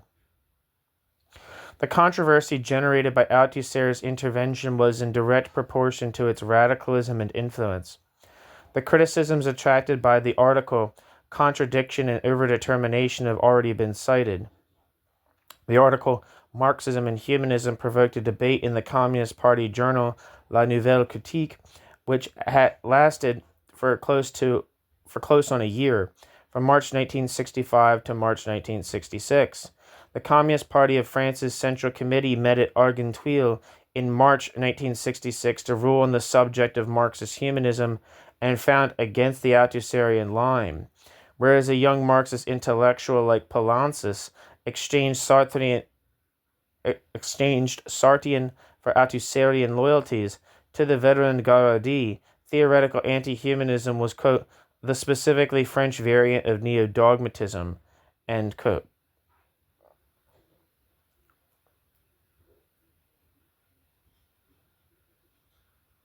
See Garaudy, 1970. Althusser did not recant his theoretical anti-humanism. What Althusser did do after 1968, responding to, quote, internal and, quote, external logics, was to redraft his history of Marxism to reconceptualize historical materialism. If it was necessary to select one passage from his work which encapsulates Althusser's message in the years 1967 to 75, it would be the following from the article Marxism and Class Struggle of 1971. Quote, the center and core of the whole of Marxist theory, is the class struggle. Is the class struggle. The class struggle is therefore the, quote, decisive link, not only in the practice of the Marxist-Leninist workers' movement, but also in theory, in Marxist science and philosophy, end quote. Althusser. Whether in making the class struggle the center and core of his own Marxism out of indulgence to Maoism, and in a forlorn attempt to appease critics of his theoreticism, Althusser improved on his earlier efforts, is doubtful. In March 1969, Althusser wrote a, quote, preface to Capital Volume 1. Returning to the question of the rupture between Marx and Hegel, Althusser declared himself unrepentant except insofar as Althusser had, quote, given a much too abrupt idea of it, and advancing the idea that it was possible to locate this rupture in 1845. Something decisively really does begin in 1845, but Marx needed a very long period of revolutionary work before he managed to register the rupture he had made with Hegel's thought in really new concepts. The famous preface of 1859 is still profoundly Hegelian evolutionist. The quote Grundrisse are themselves profoundly marked by Hegel's thought. When Capital Volume 1 appeared, traces of the Hegelian influence still remained. Only later did they disappear completely. In the critique of the Gotha program, as well as the marginal notes on Wagner, are totally and definitively exempt from any trace of Hegelian influence, end quote. Althusser. Footnote: among the Hegelian motifs present in Capital Volume 1, Althusser cites the negation of the negation in Chapter 32. The theory of fetishism is now said to be a, quote, flagrant and extremely harmful, trace of Hegelian influence.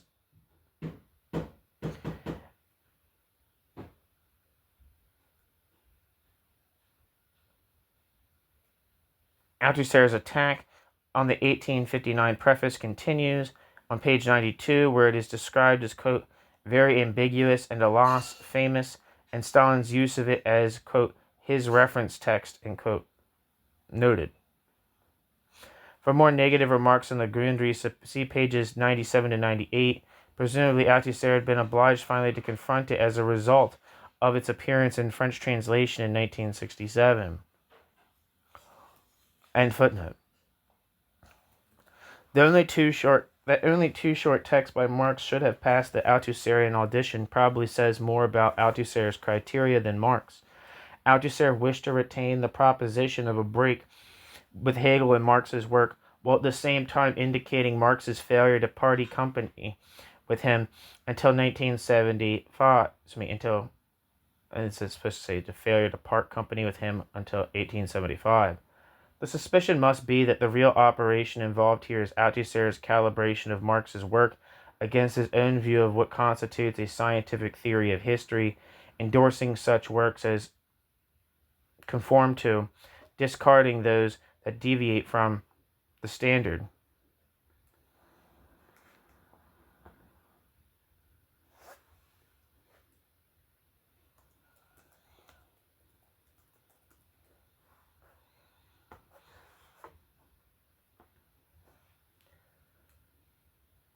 Althusser's acknowledgement of the survival of Hegelianism results not in a revision of his own specification of the corpus of historical materialism to bring it into line with the canon, but a restriction of the canon to what is congruent with his preferences regarding the corpus. Althusser's modification of his previous periodization of Marxism was subsequently complemented by repudiation of the theoreticist fashion in which the advent of historical materialism had been understood. Deploying the new definition of philosophy and conception of the history of the sciences. In the book Reply to John Lewis and the book Elements of Self-Criticism, Althusser admitted that he had substituted an epistemological history of Marxism for a, quote, materialist history of Marx's break with, quote, bourgeois ideology, end quote, a Marxism of Marxism, quote. Instead of explaining this historical fact in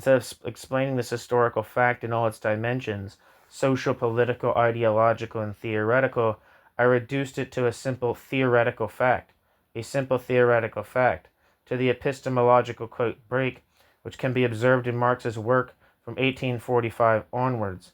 As a consequence, I was led to give a rationalist explanation of the, quote, break, contrasting truth and error in the form of the speculative distinction between science and ideology in the singular and in the general. The contrast between Marxism and bourgeois ideology thus became simply a special case of this distinction. From this rationalist speculative drama, the class struggle is practically absent. End quote. Althusser. Simultaneously and relatedly, Althusser criticized his reduction of Marx's, quote, philosophical revolution to the, quote, epistemological break, end quote. In reality, the former, the philosophical revolution, was prior to and a precondition of the latter, the epistemological break.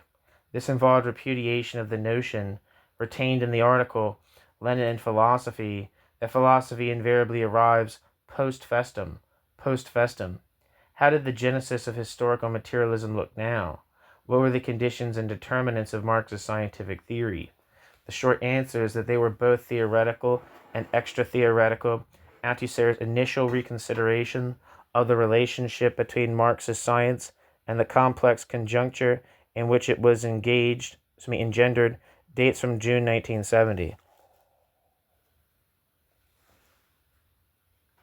In an essay titled On the Evolution of the Young Marx, Althusser proposed that Marx's scientific revolution was based upon his philosophical conversion to proletarian class positions in theory, and that this philosophical development was in turn based upon his political evolution. Thus, between 1841 and 1845, Marx had progressed politically from a position of, quote, radical bourgeois liberalism to petty bourgeois humanism, then to communism, end quote. Althusser.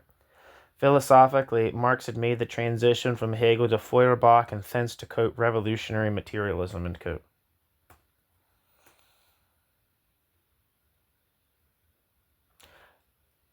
During these years, the object of his intellectual labors had changed from law to the state to political economy. Marx's political position, Althusser argued, was, quote, determinate at each stage of his evolution, but his philosophical position was central, since it, quote, guaranteed the theoretical relation between the political position and the object of Marx's thought, end quote. Marx's shifting philosophical position represented, quote, the class theoretical conditions of his thought, end quote. Althusser. Marx's philosophical revolution in 1845 had resolved the contradiction evident in the 1844 manuscripts between communist political and Hegelian Feuerbachian philosophical stances. The, quote, revolutionary materialism, end quote, heralded in the rupture with Feuerbach, gave philosophical expression to his class politics. Marx's, quote, ever deeper engagement in the political struggles of the proletariat, end quote, remained determinate. But philosophy assumed centrality, enabling Marx to make his break with bourgeois ideological conceptions of history, economy, and society, and to fashion historical materialism, science of the class struggle which was its condition of possibility. Quote, for the mechanisms, bracket, of class exploitation and domination, in bracket, to become visible, it is necessary to leave these ideologies, that is to, quote, settle account with the philosophical consciousness, which is the basic theoretical expression of these ideologies. It is therefore necessary to abandon the theoretical position of the ruling classes and to take up a position from which these mechanisms can become visible, the proletarian standpoint. It is not enough to adopt a proletarian political position. This political position must be worked out into a theoretical, philosophical position, so that the causes and mechanisms of what is visible from the proletarian standpoint may be grasped and understood. Without this displacement, the science of history is unthinkable and impossible, end quote. Althusser. It would appear that if the early Althusser had reduced Marx's philosophical revolution to the epistemological break, the new scheme performs the opposite reduction of the epistemological break to the philosophical revolution. Marx's philosophy is the theoretical representative of the, quote, proletarian standpoint, from which the, quote, mechanisms of class exploitation and domination, end quote, are already visible.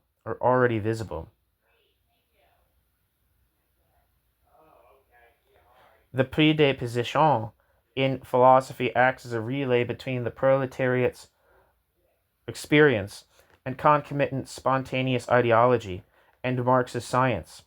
The incipient reduction of science to philosophy and of philosophy to ideology shatters theoreticism and restores historicism.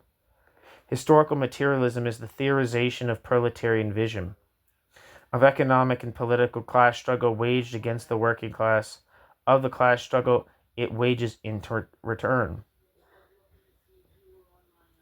In sum, the original Althusserian project of endowing historical materialism with an epistemological foundation independent of class consciousness/experience has been abandoned. In its stead, we have the inconsistent propositions of the necessity and priority of science, a quote process without a subject, end quote, and the veracity of proletarian vision. Where once Althusser had effectively denied the sociological genesis of Marxism in order to defend its epistemological status, he now compromised its status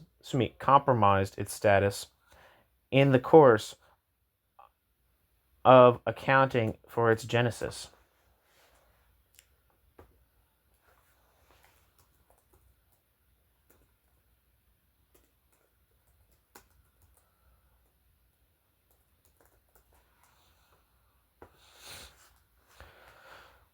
With Marx's Capital, it was argued elsewhere, Marx returned to the working class movement, quote, in a theoretical form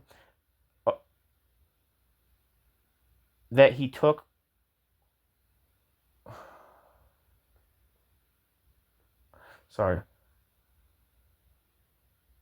With Marx's Capital, it was argued elsewhere, Marx returned to the working class movement, quote, in a theoretical form what Marx took from it in a political and ideological form, end quote, Althusser.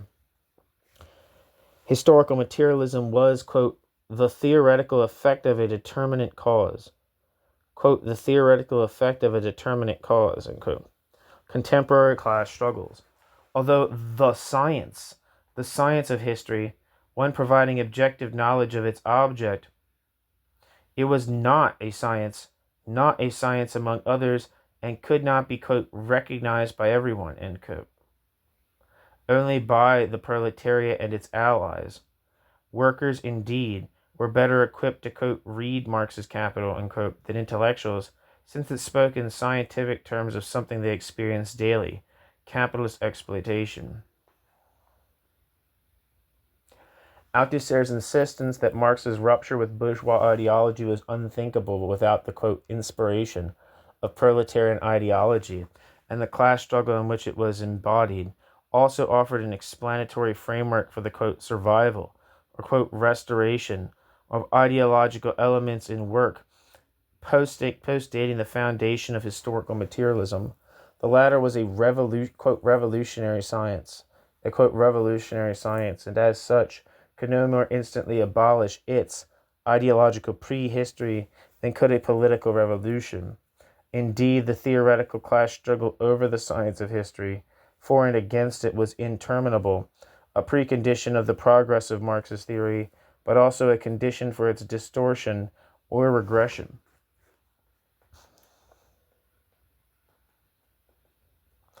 Although for the most part Althusser maintained his initial hostility to the Hegelian heritage, Althusser now conceded the implausibility of his earlier account by attempting to specify the positive input of Hegel's philosophy into Marx's doctrine.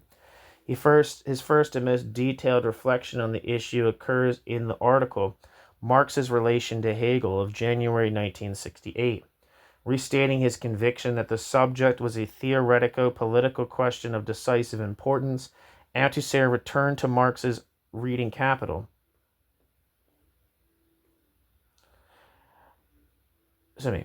Restating his conviction that the subject was a theoretical-political question of decisive importance, Althusser returned to his book Reading Capital. Faithful to the contention that Marx's, quote, inversion of the Hegelian dialectic was in reality a, quote, transformation, he reaffirmed the presence in Marx's work of non-Hegelian conceptions of history and social structure and dialectic. Left in the shade, however, had been Marx's positive debt to Hegel, quote, the idea of the dialectic, quote, the idea of the dialectic, end quote. The Hegelian dialectic did, after all, contain a, quote, rational kernel, absent from Feuerbach's philosophy, but present in Hegel's, was a theory of history as, quote, a dialectical process of production of forms. quote, a dialectical process of production of forms, end quote, Althusser. If Hegel's conception of history and the dialectic intrinsic to it were inherently teleological, paradoxically, Marx was nevertheless indebted to him for the indispensable concept of a, quote, process without a subject. A, quote, process without a subject, end quote. The conception of history as a process of alienation with a subject, man, was foreign to Hegel. The provenance of left Hegelian anthropological interpretations of his work, ancient and modern, abstracting from the teleology inscribed in the negation of the negation, it was possible to extract from Hegel the category of, quote, a process without a subject, end quote. This is what Marx had inherited, and it had permitted a scientific and philosophical revolution wherein history was understood, to borrow the title of a note dating from May 1973, as, quote, a process without a subject or goals, end quote. Althusser. Fuck this, gross. Sorry. I'm ill.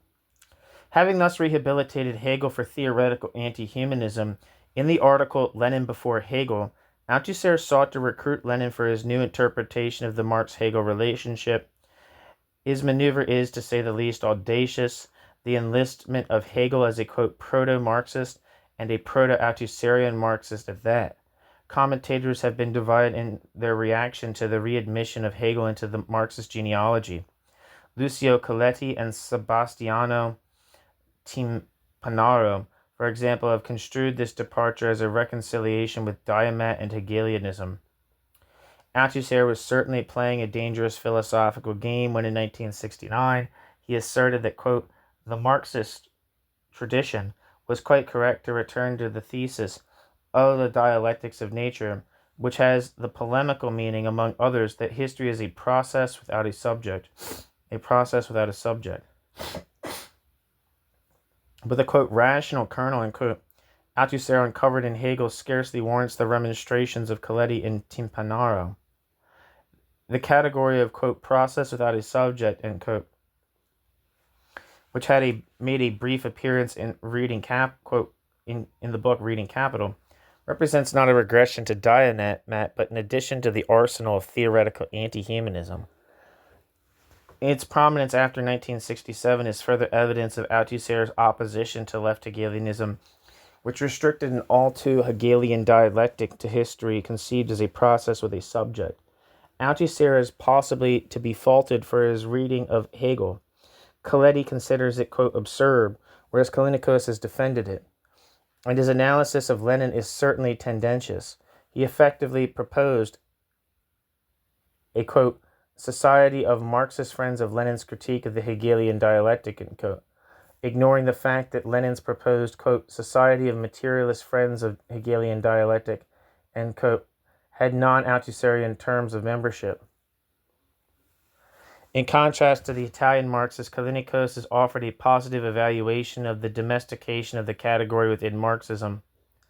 For Callinicos, it stands between historical materialism and any return to conceiving history as the creation of a collective subject, thus encapsulating Althusser's rupture with Orthodox and Western Marxism. As he points out, Althusser's concern to reinstate the class struggle at the center of Marxism is also involved here. And with this, we pass from the emendation of his history of Marxism to the amendments he made to his reconstruction of historical materialism. As early as 1967, Althusser declared the, quote, two great principles of Marxism, end quote, to be, one, quote, it is the masses that make history, end quote, and two, quote, it is the class struggle that is the motor of history, end quote. Althusser's Maoist revision of the, quote, science of history, end quote, circa 1965, consisted essentially in retaining a strict theoretical anti-humanism whilst incorporating an ever-increasing role to the class struggle. The outcome was disappointing, a Gauchiste antidote that was possibly more injurious to historical materialism than the Spinoza/structuralist virus. At first, the theoreticist, quote, deviation was believed not seriously to have affected the exposition of historical materialism. In 1972, Althusser retracted this exemption. Quote, very unfortunate consequences resulted as far as the presentation of the modality of Marxist science, was concerned. Absent from the book Reading Capital was the, quote, class struggle and its effects in theory. Its, quote, exceptional importance, end quote, had neither been appreciated nor registered. It had, quote, not figured in its own right, end quote. Historical materialism had been treated as a science, quote, among others, end quote, whereas in truth it was a, quote, revolutionary science, end quote. The science, as Althusser put it elsewhere, of the, quote, conditions, the mechanisms, and the forms of the class struggle, end quote. Althusser confessed a, quote, flirtation with, quote, structuralist terminology, end quote, though denying that it had gone any further, and admitted to his heretical Spinozism. By harping on structuralism, Althusser counterattacked. Critics had for the most part overlooked his dependence on Spinoza and mistaken quasi-Spinozist propositions for instances of the French ideology.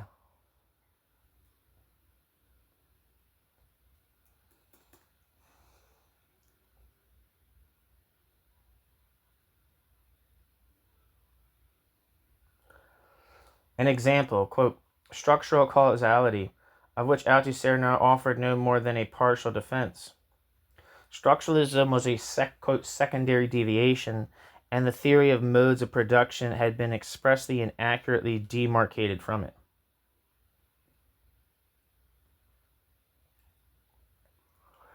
Before charting Althusser's rectifications, mention should be made of an important autocritique of his own constructions made by Balibar in 1972.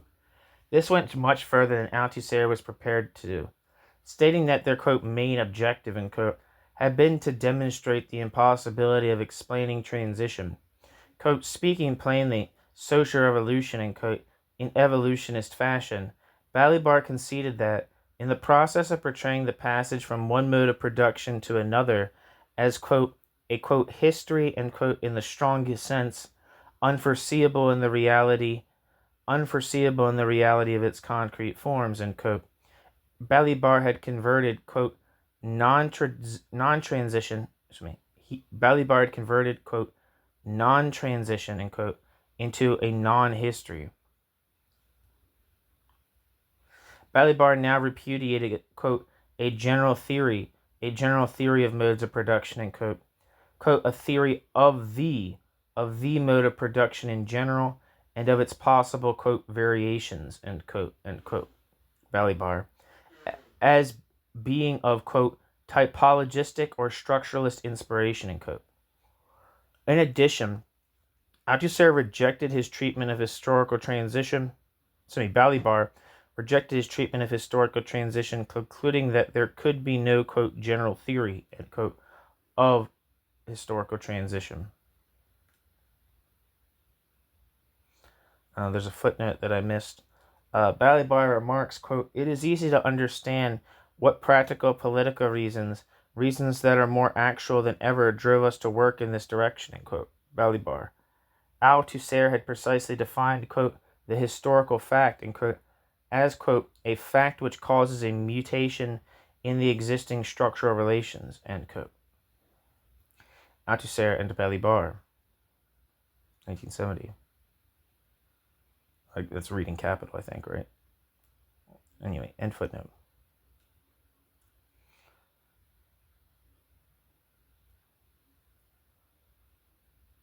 Balibar now repudiated, quote, a general theory. Wait, no, I already read that one. All right, sorry about that. In contrast to Balibar, Althusser gives the impression that he believed it possible to make amends without being obliged fundamentally to modify his system. The remedy for theoreticism and Spinozism was an injection of the class struggle. Saul Karsh, and the last name is Karsz, perhaps captured the latter. Althusser's position well when he wrote, quote, if Marx without Mao is revisionism, Mao without Lenin is leftism, end quote. Saul Karsh. The new orthodoxy, presented as the epitome of Marxist-Leninist rectitude, was set out at great length in the short Reply to John Lewis via a juxtaposition of the respective theses of Lewis and his critic. To Lewis's proposition that, quote, "it is man who makes history," unquote, history counterposes the dictum, quote, "it is the masses who make history," unquote. Against the British communist notion that, quote, "man makes history by," quote, "transcending history," end quote, is set the scientific precept, quote, "the class struggle is the motor of history," end quote. These Marxist-Leninist axioms do not enjoy equal weight, however, for the second displaces the idealist question of the subject of history, replacing it with the question of the motor of history and identifying that motor. The second thesis is crucial because it, quote, "puts the class struggle in the front rank," end quote. Quote, "puts the class struggle in the front rank," end quote. As a consequence, it affects a demarcation between, quote, "revolutionaries" and, quote, "reformists." Unlike the latter, unlike the reformists, revolutionaries do not disconnect classes and class struggle, appreciating that, quote, "exploitation is already class struggle," and that the class struggle accordingly takes precedence. Thus, the first thesis regarding the, quote, "masses," end quote, must be subordinated to the second concerning the, quote, "motor of history," end quote. Althusser. If reformism must be eschewed, so too must idealism. Quote, "the class struggle does not go in the air or on something like a football pitch.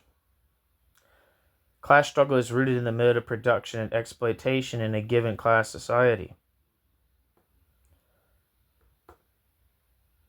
You therefore have to consider the material basis of the class struggle, that is, the material existence of the class struggle.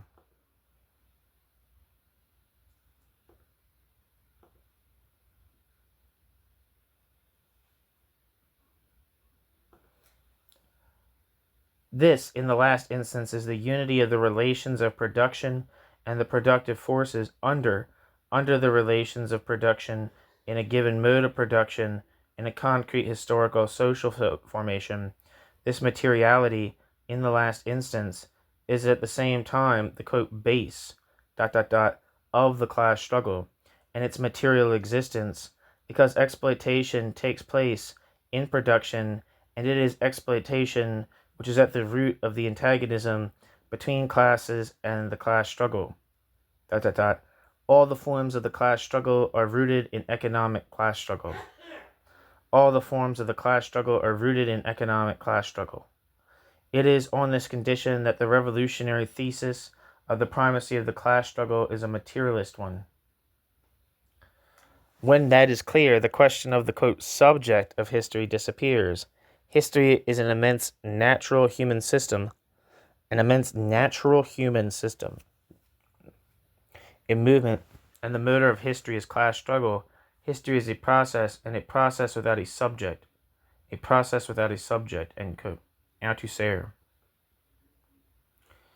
Idealism is to be guarded against by anchorage of the, quote, "primacy of the class struggle" in the economic base. Voluntarism by bringing Maoist axioms under the sway of theoretical anti-humanism.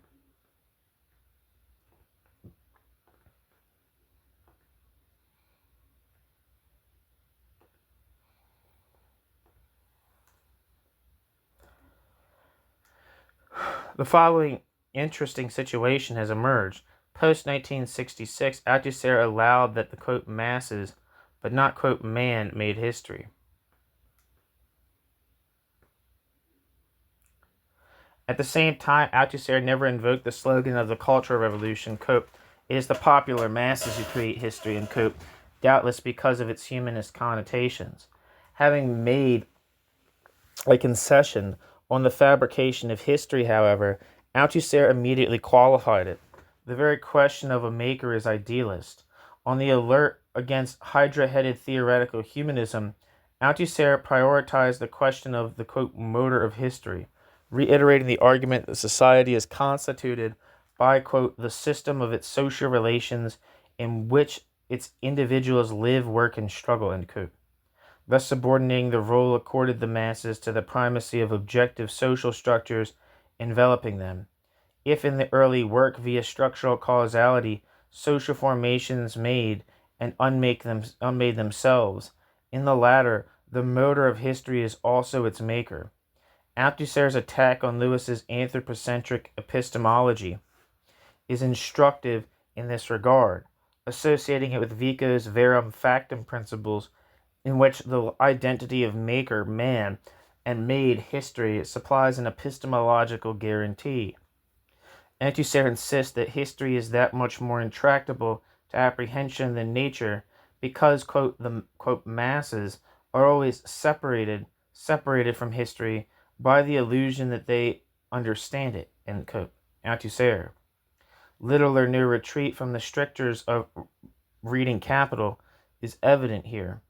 Althusser proceeding to advise Lewis of the impropriety of informing the workers that men make history. How should these developments be judged? Jay suggests that the latter Althusser's stress on the centrality of the class struggle at the economic, political, ideological, and theoretical levels affected a clandestine reinstatement of an expressive concept of totality. All history and every history became a history of class struggles. Its, quote, core and, quote, center was the class struggle. Further, the simultaneous allocation of a constructive role to the masses in history and maintenance of an unqualified theoretical anti-humanism resulted, as Anderson remarks, in, quote, incoherence, end quote, yielding, quote, no new synthesis, end quote, comparable to the book Reading Capital. The, quote, motor of history, end quote, has all the signs of an ad hoc importation designed to disrupt the eternal reproduction inscribed in the initial concept of mode of production.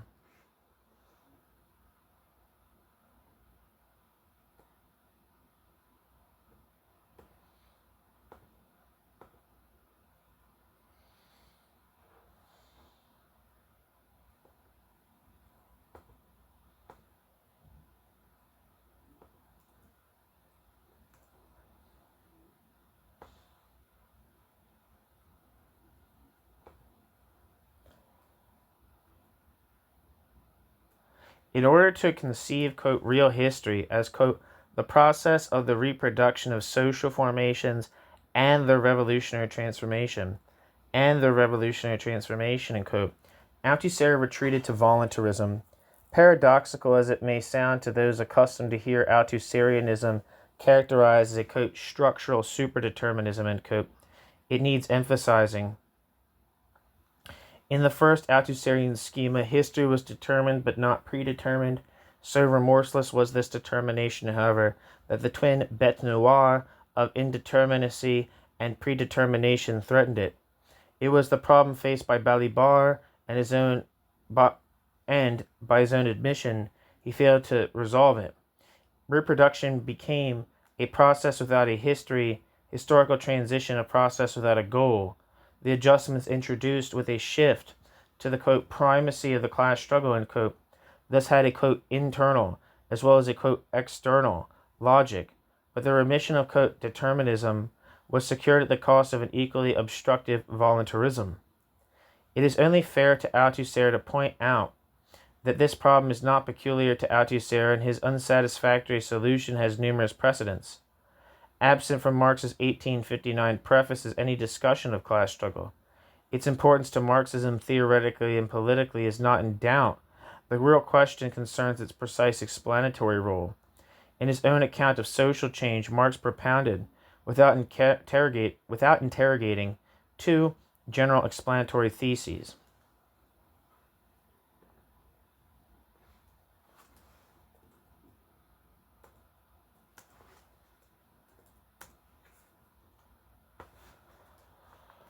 One, a, quote, structural, unquote, hypothesis, according to which the systematic contradiction between the forces and relations of production is the, quote, motor of history, unquote. The 1859 preface provides a succinct presentation of it.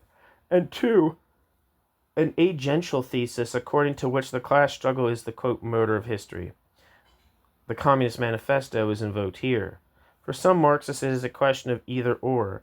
For others, the problem is to integrate the two axioms in such a way as the inverse perils of economistic and voluntaristic reductionism are avoided.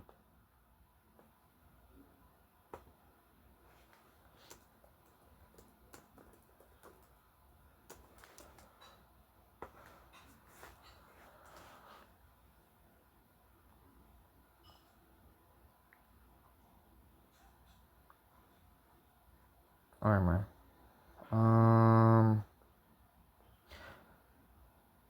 The later Althusser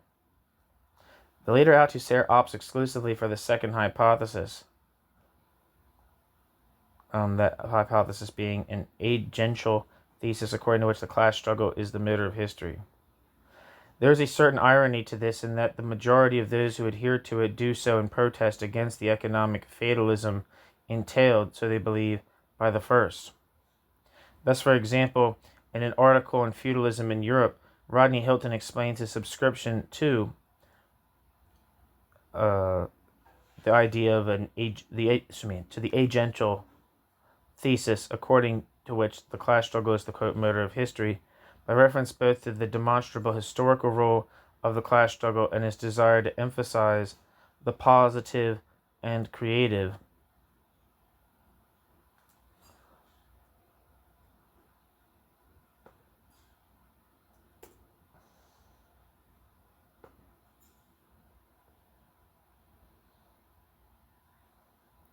Sorry, something came up on my screen.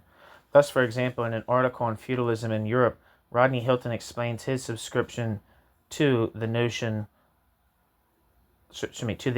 thesis, according to which the class struggle is the motor of history, by reference both to the demonstrable historical role of the class struggle and to his desire to, quote, emphasize the positive and creative role of the exploited, end quote. Rodney Hilton. By contrast, Althusser assents to the, quote, Marxist-Leninist thesis, supposedly enunciated in the Communist Manifesto as the basis of theoretical anti-humanism.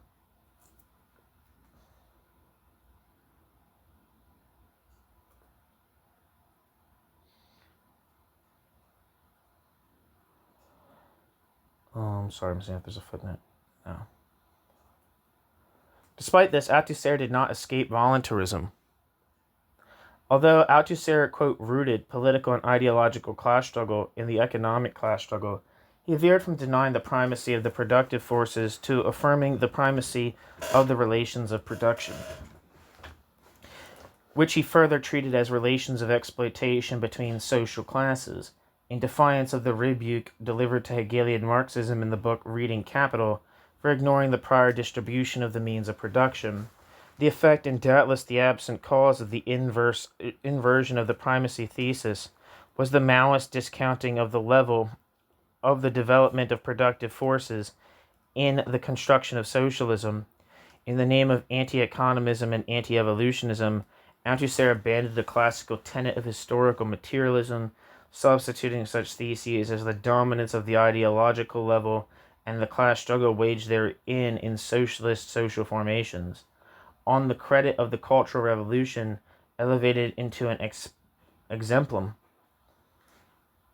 The later Althusser aggravated the voluntarist tendencies already evident in his 1966 essay on China.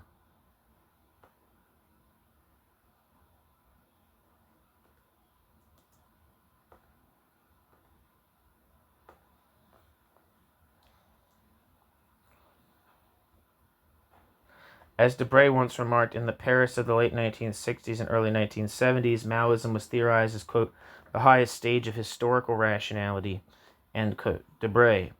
The theoretical and political consequences of this involution were, as we shall see in the next two chapters, serious. The effect of the circumscription of the relations of production is equally grave. Althusser's conviction was that both the reproduction and the transformation of social formations are explicable by the ubiquitous class struggle. Yet the explanatory power of the class struggle is limited since, as Callinicos reminds Althusser, it stands in need of explanation itself, precisely one of historical materialism's tasks.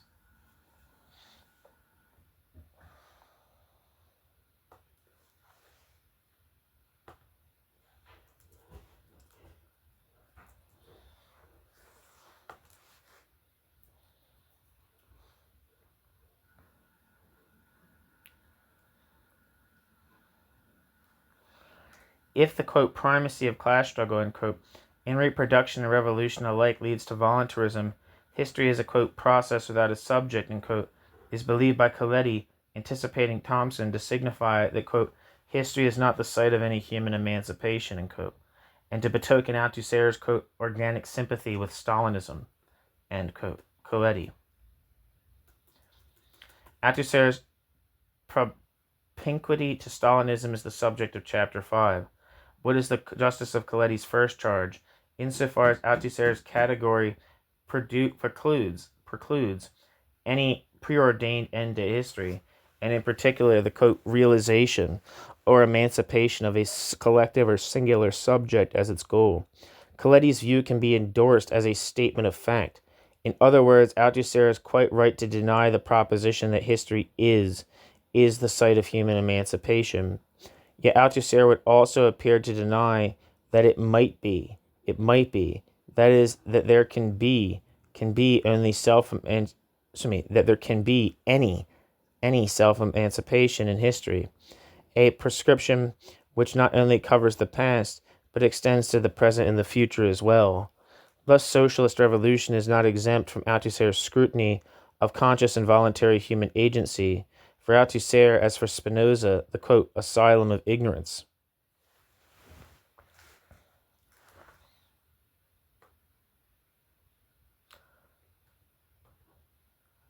Voluntarist when it comes to class struggle, Althusser courts the charge of structural necessitarianism when it comes to agency.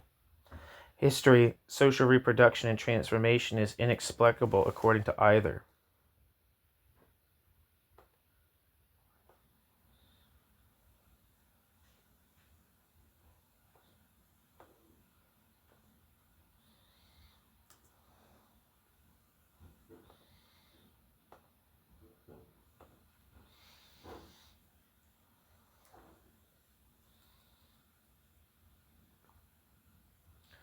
It would seem, then, that Althusser opted for the worst of both worlds in retaining strict anti-humanist theoretical protocols while relaxing structural causality to accord an exorbitant role to class struggle.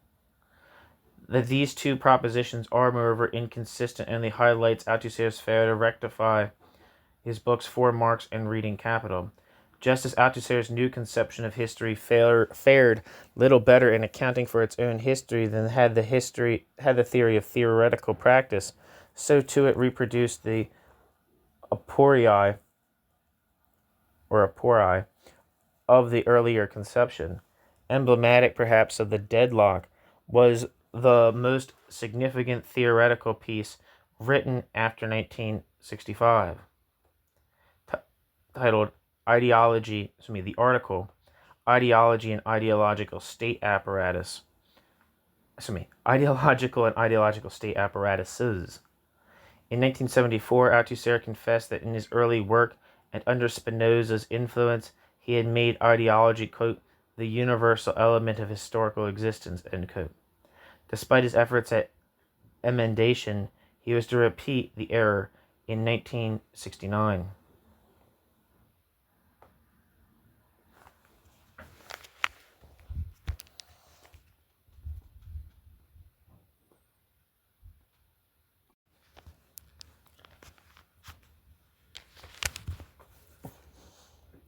New section, the universal element of historical existence.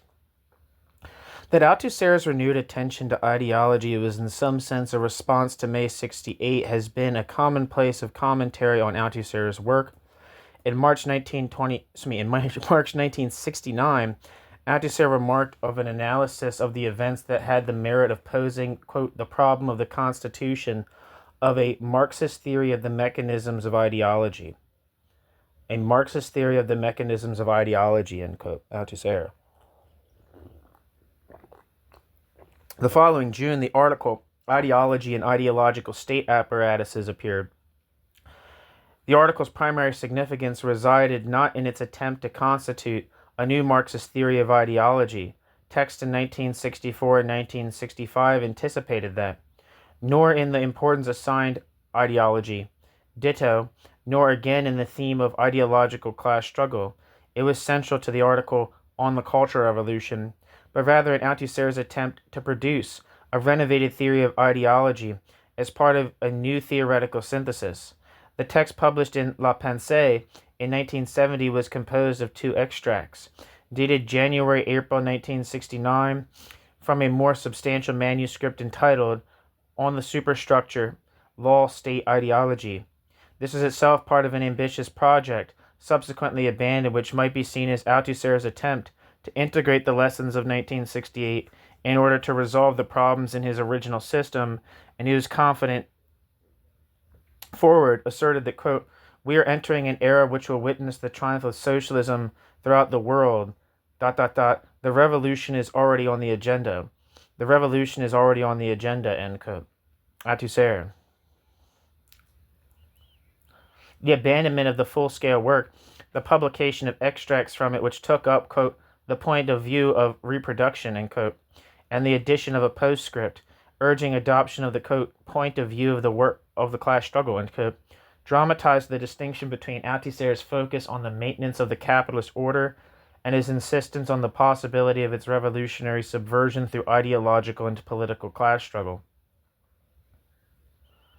For Althusser, study is marked by an unresolved tension between functionalism and automaticity of social reproduction, via state apparatuses, and voluntarism, a contingency of social transformation via the des ex machina of class struggle.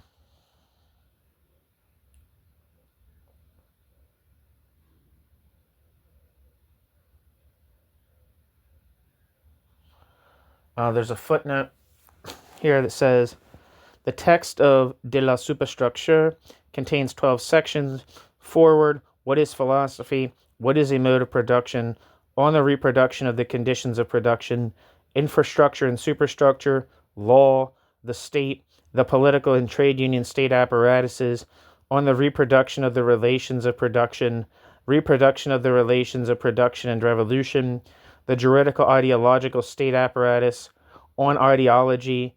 At the end of it, a second volume is promised dealing with social classes, class struggle, ideologies, the sciences, philosophy, the proletarian class standpoint in philosophy, revolutionary philosophical intervention in scientific practice and in the practice of proletarian class struggle. The aim of the whole work was, as Althusser put it in the foreword, to, quote, to take stock of Marxist philosophy, end quote, that it might fulfill its allotted role as a, quote, revolutionary weapon, end quote. Dusk had fallen and Marxist philosophy was about to take wing. Parenthesis, I am grateful to Louis Althusser for his permission to consult this text and to Etienne Balibar for making a copy available to me, end parenthesis, end footnote.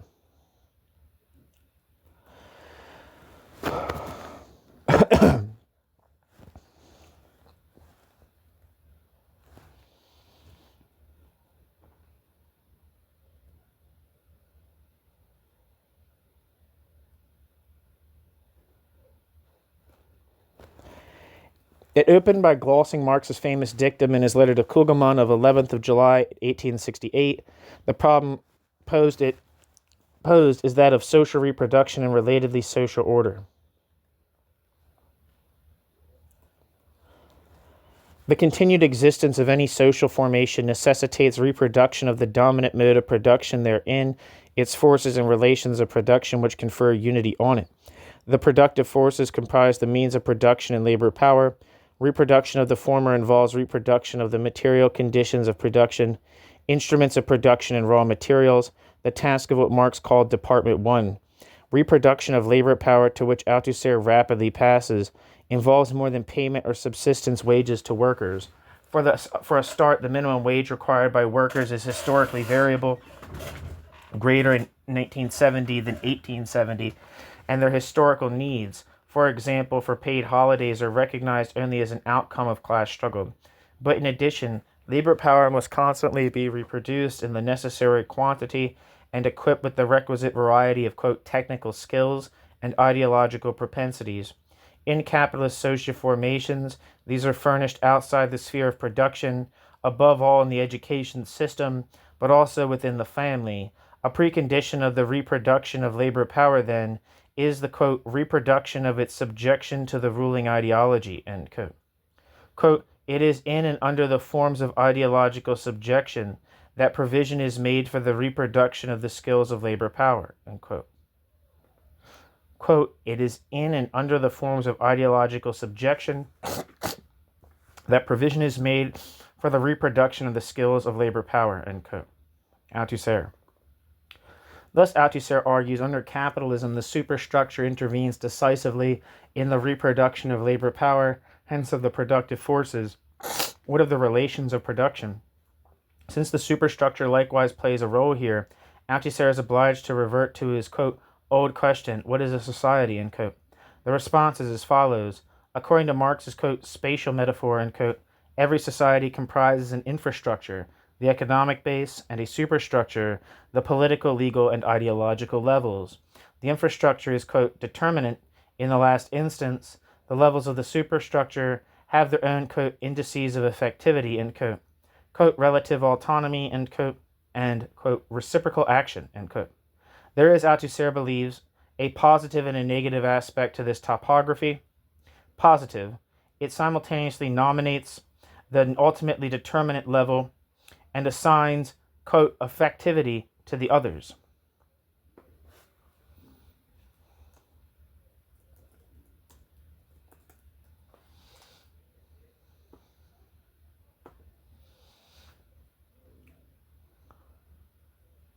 Negative, it is, quote, metaphorical, hence, quote, descriptive. The remedy is to be sought not in renunciation of the classical metaphor, but in theorization of its descriptive content, an operation which must be conducted from the vantage point of reproduction.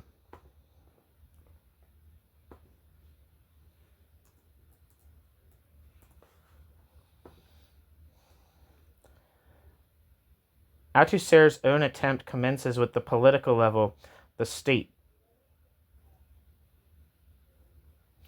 According to the Marxist tradition, it is a, quote, repressive apparatus, end quote, a, quote, machine, end quote, of class domination, a proposition to which Althusser assents. Yet the, quote, Marxist-Leninist, quote, theory of the state, end quote, is also descriptive and must be supplemented by distinctions. One, between state power, the objective of political class struggle, and state apparatus, the, quote, machinery of class rule, police, army, courts, prison, and so forth, which may partially or wholly survive seizure of state power. And two, between the, quote, repressive state apparatus, RSA, and the, quote, ideological state apparatus, ISAs. Althusser supplies a provisional list of the ideological state apparatuses: churches, schools, the family, legal institutions, the political system and parties, trade unions, the media, cultural forms. The majority of these are, quote, private institutions, end quote, but this does not disqualify designation of them as pertaining to the state. It is argued, since the private/public distinction is, quote, internal to bourgeois law, and the state is, quote, above the law, functionally they are state apparatuses. It is their modality that distinguishes them from the repressive state apparatus. Whereas it operates largely, though not exclusively, by repression, they function primarily by ideology, the only secondarily by repression. The common purpose of the diverse superstructural institutions, labeled ideological state apparatuses, confers, quote, unity on them, for, quote, the ideology by which they function is always in fact unified, despite its diversity and contradictions, beneath the ruling ideology, end quote, that of the ruling class. In order to retain state power for an extended period, a class must achieve and preserve, quote, hegemony over and in the ideological state apparatuses, which can both be the, quote, stake and the, quote, site of class struggle. Having set out these hypotheses, Althusser returns to the question of the reproduction of the relations of production, proposing that it is largely, quote, secured by the exercise of state power in the state apparatuses, end quote.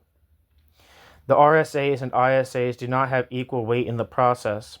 However, operating under the, quote, commanding unity, end quote, of the policies implemented by the political representatives of the ruling class, the repressive state apparatus ensures its, quote, political conditions, end quote, by force.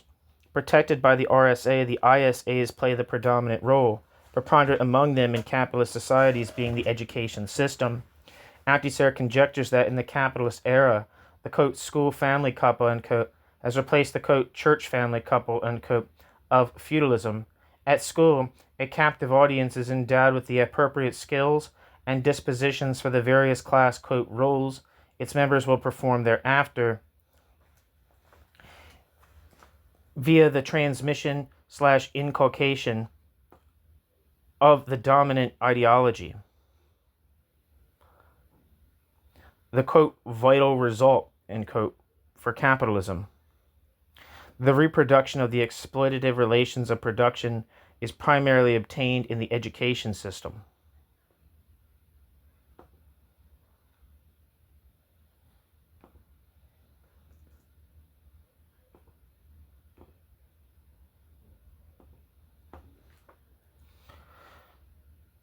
The article proceeds to a discussion of ideology, rejecting the theory offered by Marx in the German ideology as non-Marxist, and signaling his intention to initiate a theory of, quote, ideology in general, end quote. Althusser adopts a formulation from the, quote, work of the break, end quote. Quote, ideology has no history, end quote, but imparts novel content to it. Quote, the peculiarity of ideology is that it is endowed with a structure and a functioning such as to make it a non-historical reality, i.e., an omni-historical reality in the sense in which that structure and functioning are immutable, present in the same form throughout what we can call history.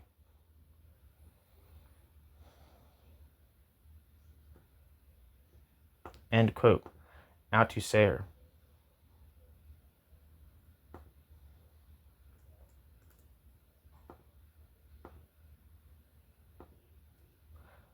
Electing discretion over valor, Althusser confines his discussion to history as defined in the Communist Manifesto.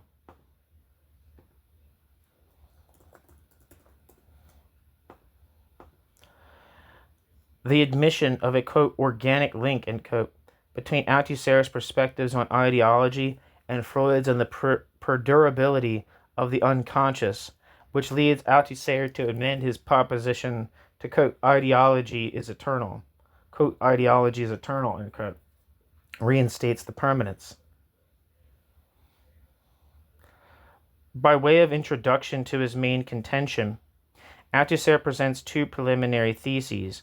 First, quote, ideology represents the imaginary relationship of individuals to their real conditions of existence, end quote. Althusser.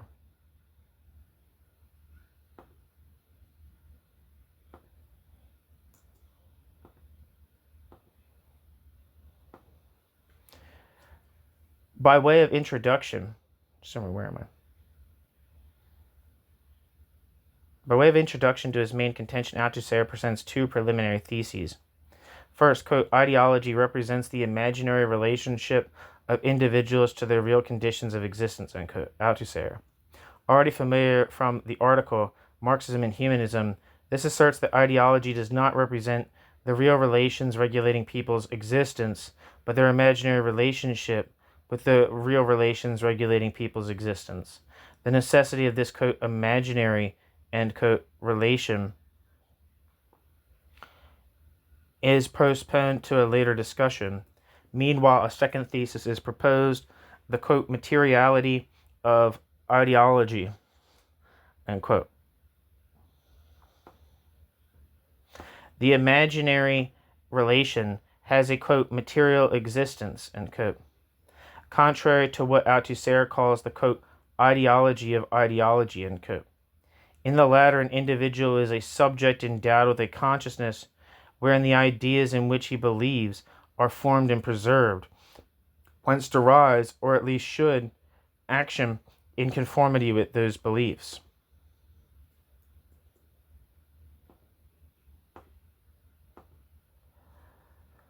Thus, a, quote, good Catholic not only believes in God, but attends church on specified days, goes to confession and communion, contributes to the collection plate, and used to eat fish on Fridays.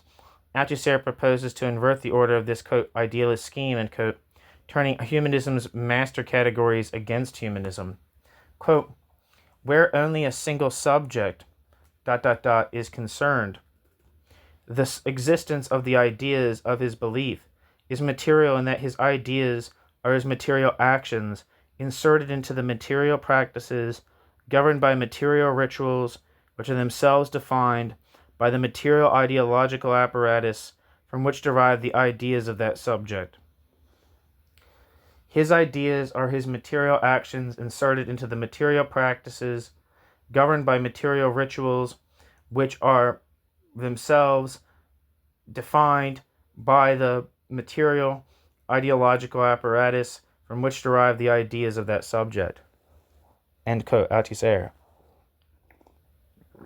The subject is, as it were, more acted than acting. By participating of his, quote, own free will, end quote, in the practical rituals of, say, the Catholic Church, he subjects himself to the ideology subscribed in them. The pivot of this schema is the category of the subject, from which Althusser infers two conclusions. There is no practice except by and in ideology, and there is no ideology except by the subject and for the subjects, end quote, Althusser.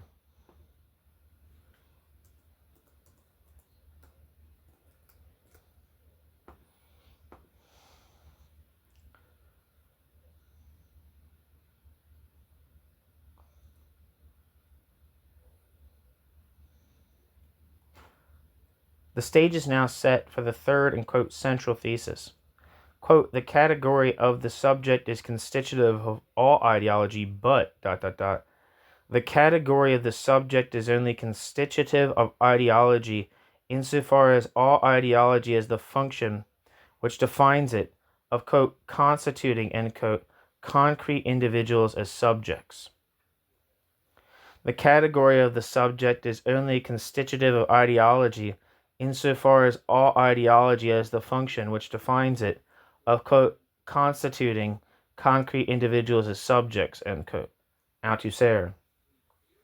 The basic function of ideology is to transform individuals into subjects, inverting via, quote, interpolation, end quote, the real relations between individuals and social formation into an imaginary relation wherein they live their relation with their own real conditions of existence as if they were determinate of them, as if they were constitutive rather than constituted subjects. As if they were constitutive rather than constituted subjects.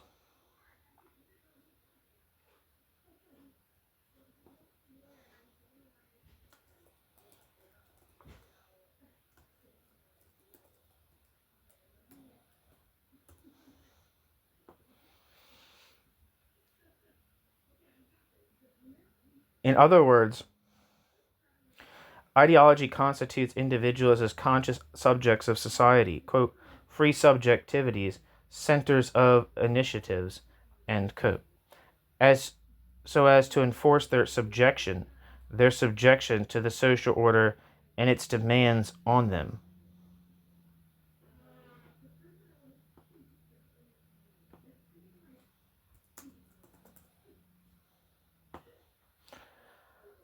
Employing Lacan's concept of the, quote, mirror phase, end quote, Althusser suggests that the self-recognition inherent in the constitution of subjects and the illusions of autonomy and uniqueness characteristic of subject status pertain to the realm of the, quote, imaginary, end quote, Althusser. Christian theology is taken as paradigmatic of the invariant structure of ideology. The secret of anthropology is theology.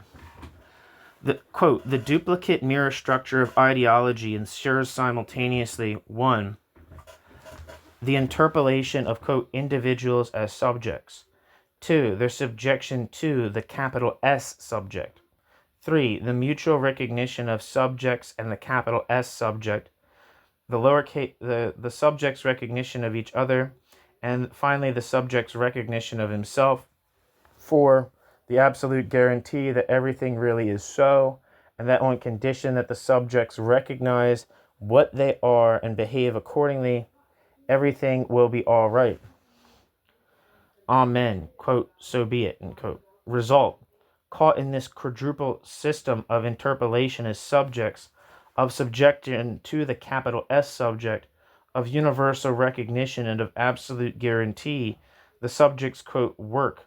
The subjects, quote, work by themselves, end quote, in the vast majority of cases, with the exception of the, quote, bad subjects, who on occasion provoke the intervention of one of the detachments of the repressive state apparatus, but the vast majority of good subjects work all right, quote, by themselves, end quote, i.e. by ideology, whose concrete forms are realized in the ideological state apparatus, end quote. Via the mechanism of interpolation, the, quote, subjected beings, end quote, who are social agents, misrecognize themselves as free, constitutive subjects at the, quote, center of their world. The reality occluded from and by this drama of recognition is the reproduction of exploitative relations of production and the oppressive relations dependent on them.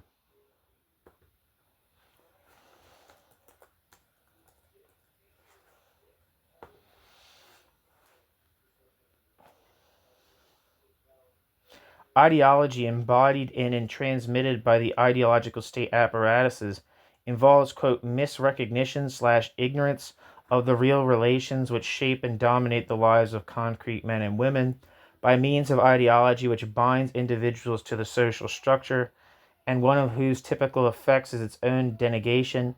An exploitative and oppressive social order is reproduced without having to declare for itself for what it is. In the postscript appended for publication, Althusser signals the, quote, abstractness, end quote, of his propositions. First, reproduction of the relations of production is a matter of class struggle. Given that it can only be, quote, realized through class struggle, the effects of the ideological mechanism advanced to explain it depend on concrete conditions that are not pre-given.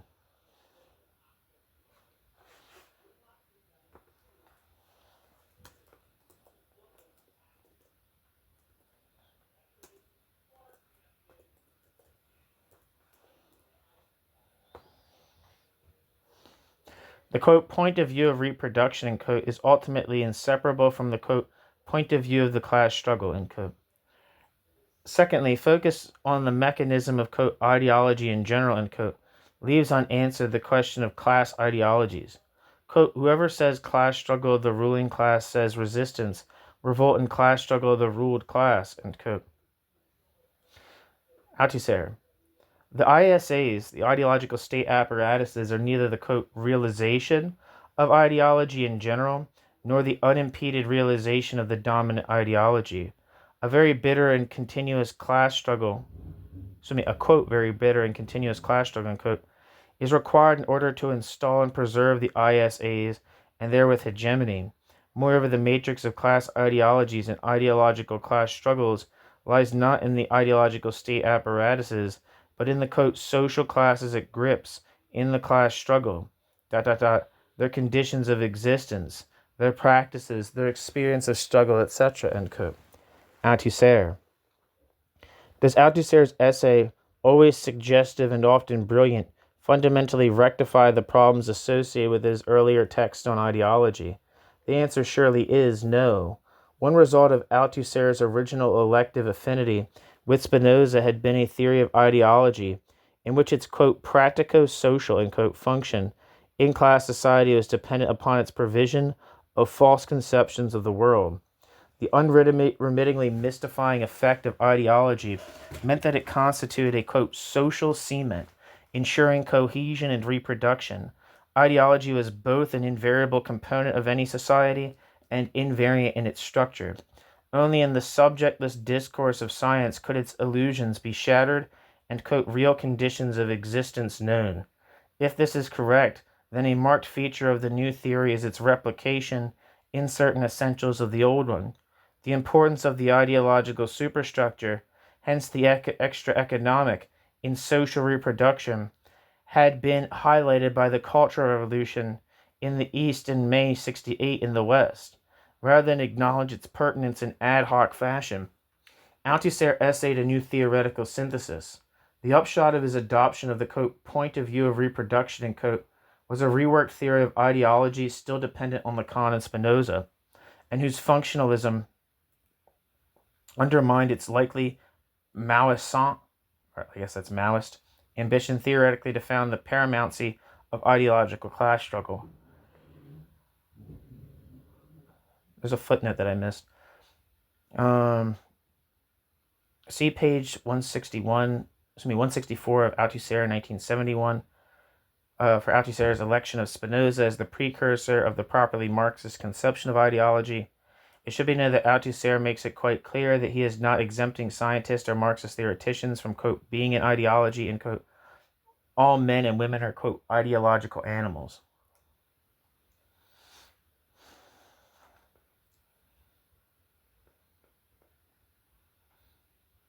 End footnote.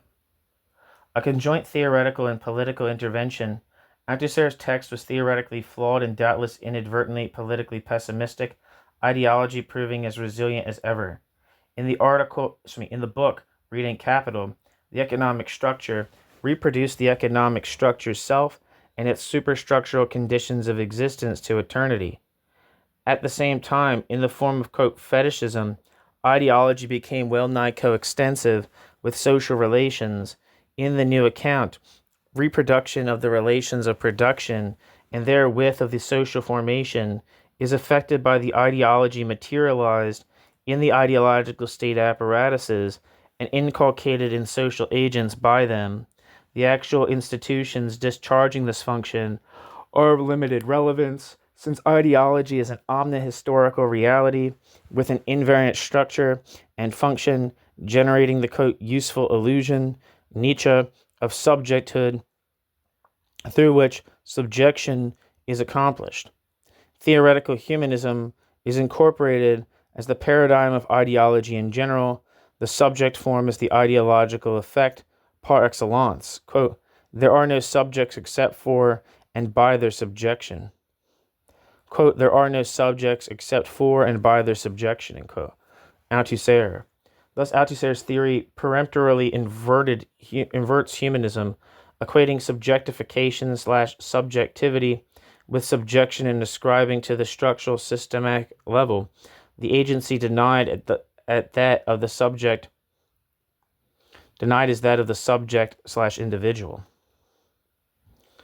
The theoretical consequences of the form taken by this particular emphasis on, quote, consent rather than, quote, coercion in the maintenance of capitalist exploitation were twofold. First, as Kalinikos following Hirst remarks, Althusser slides into, quote, ideologism, end quote, reducing the relations of production to intersubjective relations. Secondly, the, quote, point of view of reproduction, end quote, trumps the, quote, point of view of the class struggle, end quote. Or rather, in the class struggle, in ideology, the cards are always stacked in favor of the ruling class because the ruling class's particular interests coincide with the universal functional requirements of social reproduction. No space is left for oppositional ideology. Little efficacy can be assigned to the oppositional ideologies Althusser nonetheless posits. His attempt to ameliorate, quote, ideologism, end quote, and incipient voluntarism by reference back to the, quote, total process, the total process of the realization of the reproduction of the relations of production, end quote, including the, quote, processes of production and circulation, end quote, remained unelaborated, while his causal prioritization of class struggle was perhaps part of the problem rather than a solution. Footnote: the criticism of Althusser's essay attempted here is to be distinguished from those that adjudge its author politically complicit with its theoretical results, whether out of affiliation to Stalinism or membership of the Academy or both. See the pertinent remarks in Peshu, 1982. End footnote.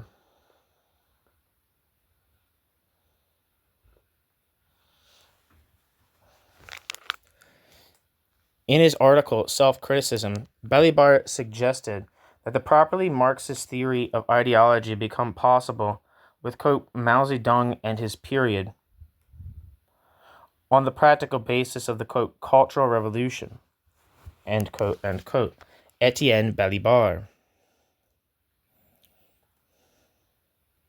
1973. We've already seen Althusser in his text of 1966 greeting events in China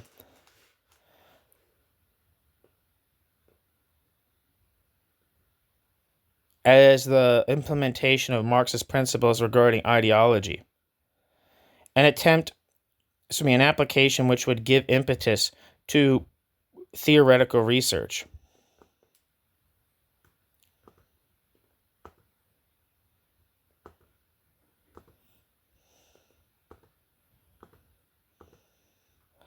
His essay of 1969 can in part be taken as an attempt to provide rigorous theorization of the inchoate principles officially underpinning the great proletarian cultural revolution, a reconstruction of historical materialism attuned to the characteristic concerns and emphases of Maoism. The ascription of dominance to the ideological superstructure in socialist social formations is controversial enough. The voluntarist wager was that ideological class struggle was the crucible in which the future took shape, impelling progress towards communism or alternatively impeding it and facilitating regression to, quote, state capitalism, end quote. The transfer of this schema from east to west, its projection onto capitalist states, produces analogous aberrations with some surprising political consequences. Althusser's inflation of the strategic role of the ideological was accompanied by an expansion of the state in the form of the ISAs to cover everything from play schools to political parties. Therewith, the state was emptied of existence as an objective structure and diffused into any institution or social form, public or private, which contributes to social cohesion and reproduction. The political superstructure, the state and its apparatuses, like the ideological, ceases to be a superstructure and becomes ubiquitous, coterminous with social relations.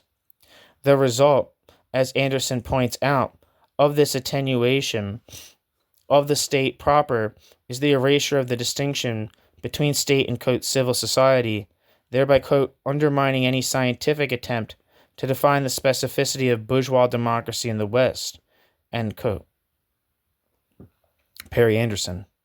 The potential for ultra-leftist political deductions from the ideological state apparatus scheme is clear, for it obscures or can important distinctions between various forms of capitalist state, most crucially between bourgeois democracy and fascism, that to say the least are pertinent differences are rendered indifferent. Althusser stops short of any such dementia naturally, but that his fusion of state and totality of ideological and political institutions in conformity with Maoism would license it is incontrovertible.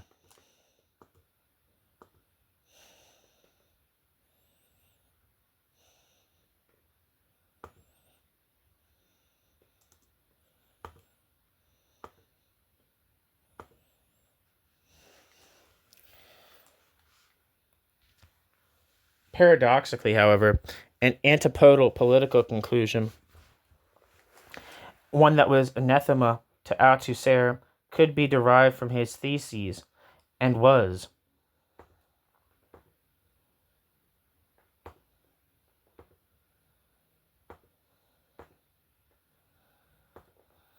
designed to account for, quote, that subtle everyday domination beneath which can be glimpsed in the forms of political democracy, what Lenin following Marx called the dictatorship of the bourgeoisie, end quote. Althusser's theory can offer theoretical sustenance to a political strategy which declines his own impeccably Leninist conclusions, Eurocommunism. As we shall see in Chapter 6, the leader of the Spanish Communist Party, Santiago Carrillo, was to exploit its theses in support of a gradualist strategy of, quote, democratization, quote, of the capitalist state. Thus, an unintended consequence of Althusser's dissolution of the state is to evacuate, quote, revolution of its Leninist meaning, transforming it into a process of, quote, revolutionization, which can be construed in either Maoist or Euro-communist fashion. Although enormously influential in French and British Marxism, Althusser's paper has been criticized from all sides. Under the banner of Maoism, ex-Althusserian Rancière accused it of theorizing the, quote, necessary domination of bourgeois ideology, end quote, and constituting a, quote, ultra-left Platonism, end quote.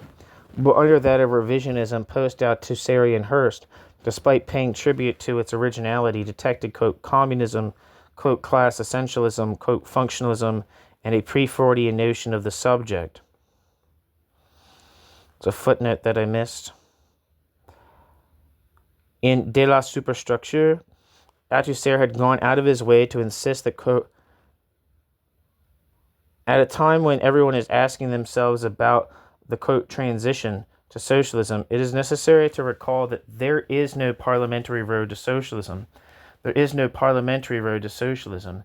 It is the masses who make revolutions and not deputies, even if the communists and their allies fleetingly and miraculously achieve a parliamentary majority, end quote. Althusser, end footnote.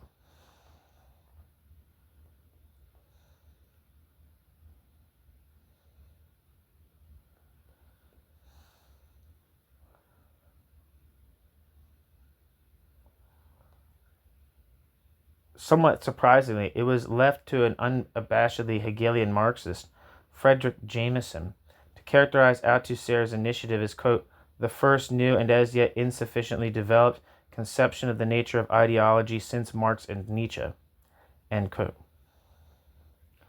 At about the same time Jameson was writing these words, Althusser was penning a piece titled Note on the Ideological State Apparatuses, in which Althusser rejected the charge of functionalism, arguing that insufficient attention had been paid to his postscript, wherein the, quote, primacy of the class struggle, end quote, had been categorically affirmed. By 1979, however, he was apparently no longer committed to the concept of the ideological state apparatuses. The, quote, ideological state apparatuses decade, end quote, as it has been dubbed by Michael Gain, was over. But this is anticipating. Our next concern is not the career of Althusser's concept, but the time and place of its conception.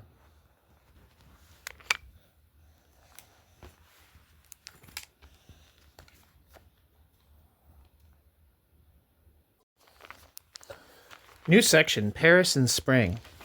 Quote, like everyone else in France, we were caught unawares by the events of May 68, Sartre reminisced with Simone de Beauvoir in 1974. The contrast between the modesty which he, for example, entered into fraternal colloquy with the insurgent students and the silence of Althusser has plagued Althusser's reputation ever since. Two of the less spectacular graffiti to appear on the walls of the Latin Quarter said it all. À quoi sert Althusser? Althusser, Plekhanov, même combat. I don't know what that means. It's probably a reference to Plekhanov not supporting, like, the Bolshevik Revolution. Anyway.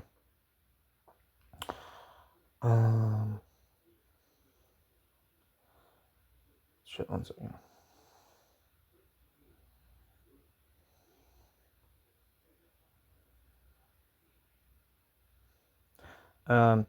That his absence was in fact due to illness is somewhat besides the point. There's a footnote here that I missed. It says, Althusser also took the opportunity to reject the criticism that he had identified political parties, including revolutionary ones, as ideological state apparatuses, thus assimilating them to the state. In De la Superstructure, apparently with one eye across the channel, he had already observed that on his account the Communist Party of France was not, quote, reduced to the role of executor of the will of the bourgeois state or to the role of Her Majesty's opposition, end quote. In 1983, page 457, Althusser writes, quote, I have never written that a political party is an ideological state apparatus.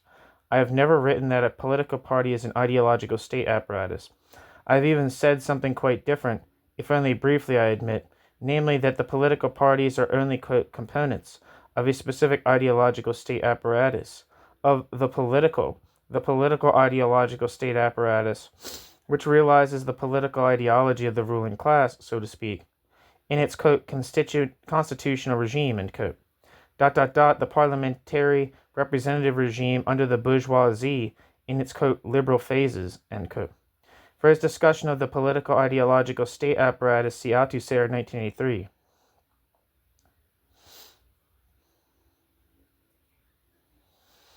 So, end footnote. For in March 1969, Althusser wrote two analyses of May, a letter to Matteucci, and a reply to an article by Michel Verret of the PCF, whose propositions have generated considerable antagonism. When in 1976, Callinicos concluded that, over the Paris Spring, Althusser had, quote, returned meekly to the fold, end quote, he probably spoke for the majority of revolutionary socialists. When the time of politics intersected with, indeed outstripped the time of theory, Althusser's disconcertment is evident.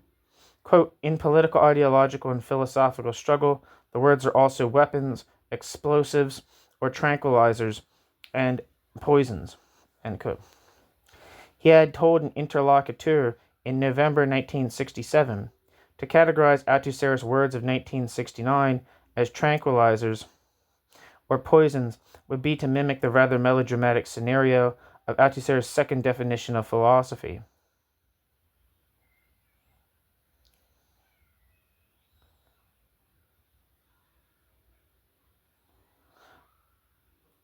Sorry, I'm seeing if there's a footnote here. No. But whatever else they were certainly not incendiary. No rehearsal of the course of the, quote, revenge of history, end quote, that was May is possible here. The explosion detonated by de Gaulle's attempt to, quote, make France marry her century, end quote, has been documented countless times. One fact is agreed on, quote, Paris was not Petrograd, May did not reach October, end quote. Anonymous, 1968. Footnote. For other contemporary treatments, see Seal and McConville's informative narrative in their 1968, and Quattrochi and Nairn's evocative 1968. End footnote.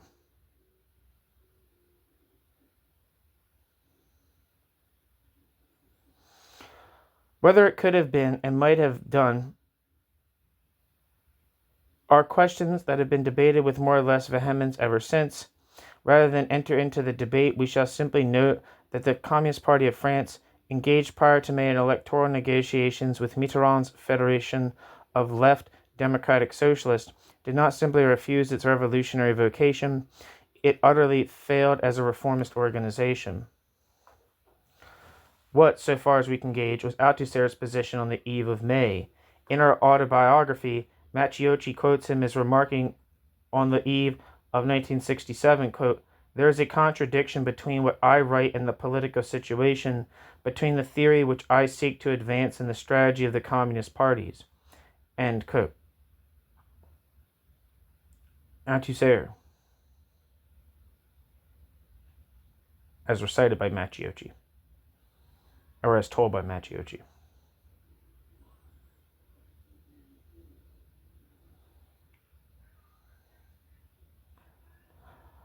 This conforms to the analysis presented here. Althusser's position was well to the left of his party's official line, enthusiastic about the Cultural Revolution, and initially far from hostile to those of his followers who had broken with the quote, revisionist Communist Party of France. Althusser elected to remain within the party, conducting a radicalization of his own positions, at once incompatible with its gradualist horizons and congruent with the ascendant Maoism of its opponents.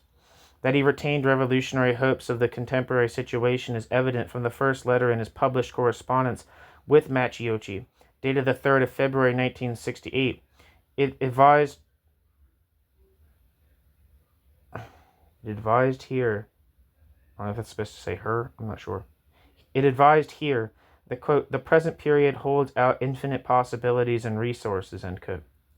Althusser, quote, we have been so conditioned to underestimate things that both our bodies and our spirits are wrapped in a Nessus's shirt. Even when we think we are overestimating, we still underestimate.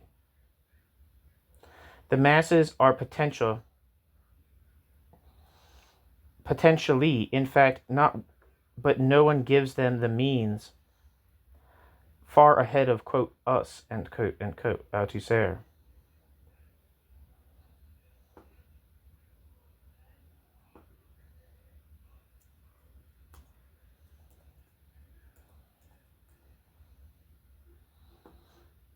One second.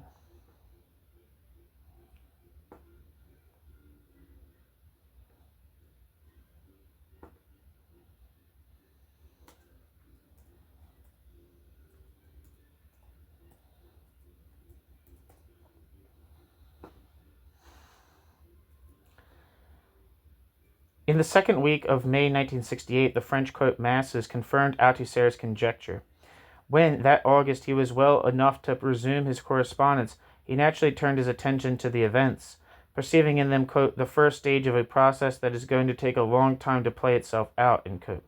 Althusser pondered the, quote, big question, quote, which parts of the working class really wanted politically to go beyond the material benefits which were won, end quote, and stated his conviction that the, quote, young workers, were ready to go very far indeed, end quote, and that, quote, next time, end quote, the older ones, quote, will probably be willing to go further, end quote. As for the June election results, the communists and socialists were decisively beaten.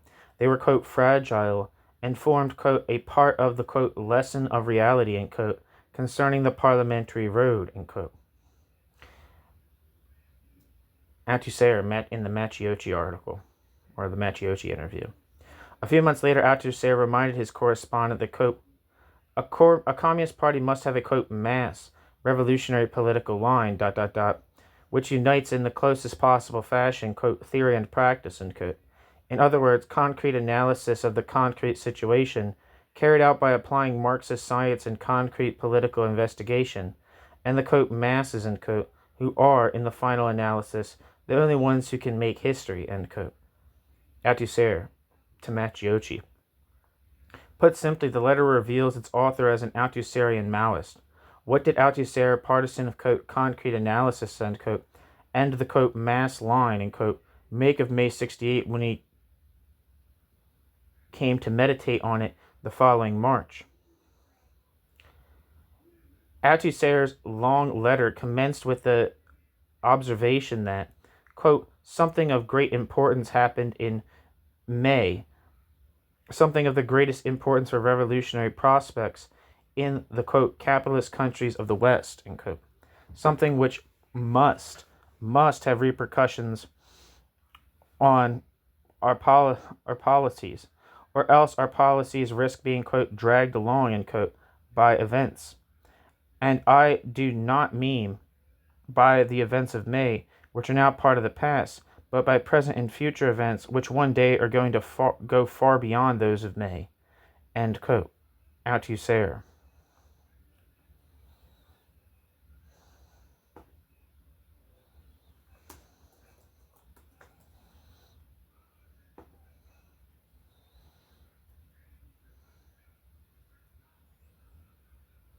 This promising opening is rapidly disappointed by what follows. In effect, Althusser disavows the militant temper of his previous letters and utilizes his own concepts in such a way as to narrow, though by no means totally bridge, the political gulf between him and his party.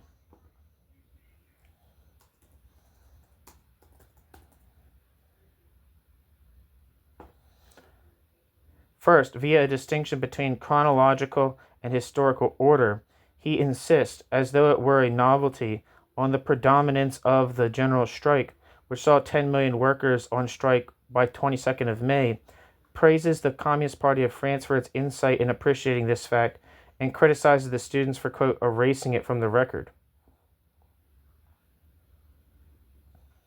Secondly, may constitute a, quote, historic encounter, end quote, not a, quote, fusion between working class revolt and student insurgency.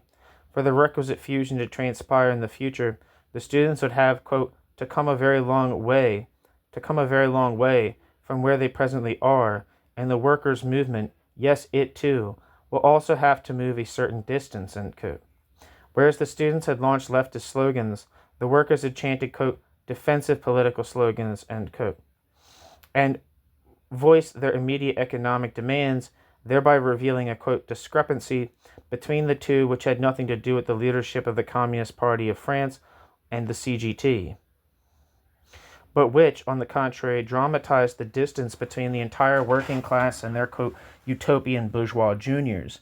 The denouement is virtually construed as a victory. Quote, above all, the working class now had etched on its memory, and this is a definitive inscription, the knowledge that the bosses, the government, and the state apparatus had been thrown into stark fear overnight by the action of the masses, and that action was therefore possible, and that such action one day could lead to something that the working class had heard spoken of since the Paris Commune, since 1917 in Russia, and 1949 in China, the proletarian revolution, end quote. Althusser.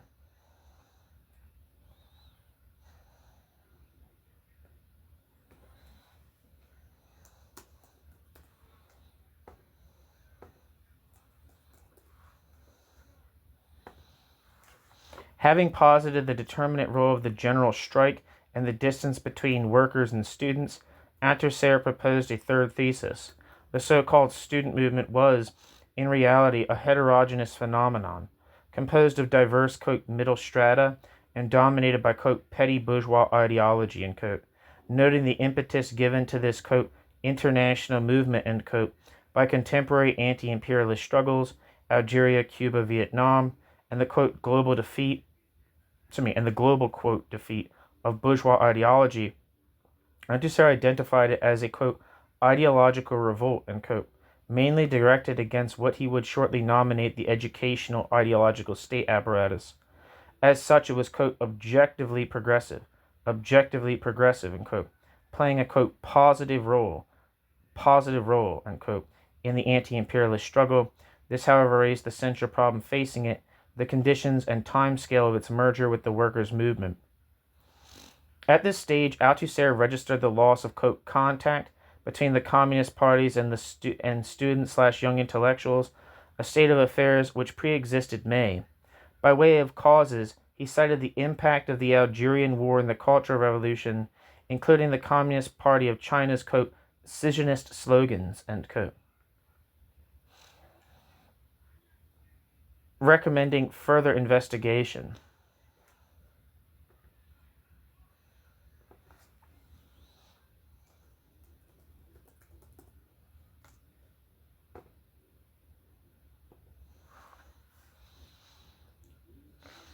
Althusser's main concern was that, as a result, the young had been tempted into, quote, petty bourgeois leftism, end quote. Invoking Lenin, Althusser urged a corrective strategy combining detailed analysis of the events and patient education of the students that they might see the errors of their utopian ways.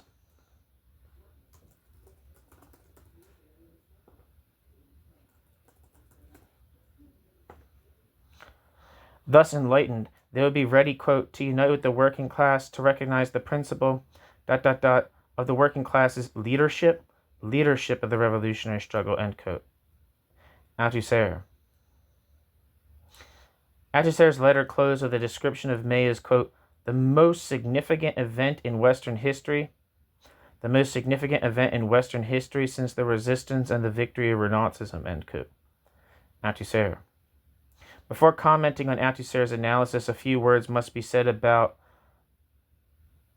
the article on Michel Verret's article on the, quote, student May, published in Pensée in June 1969.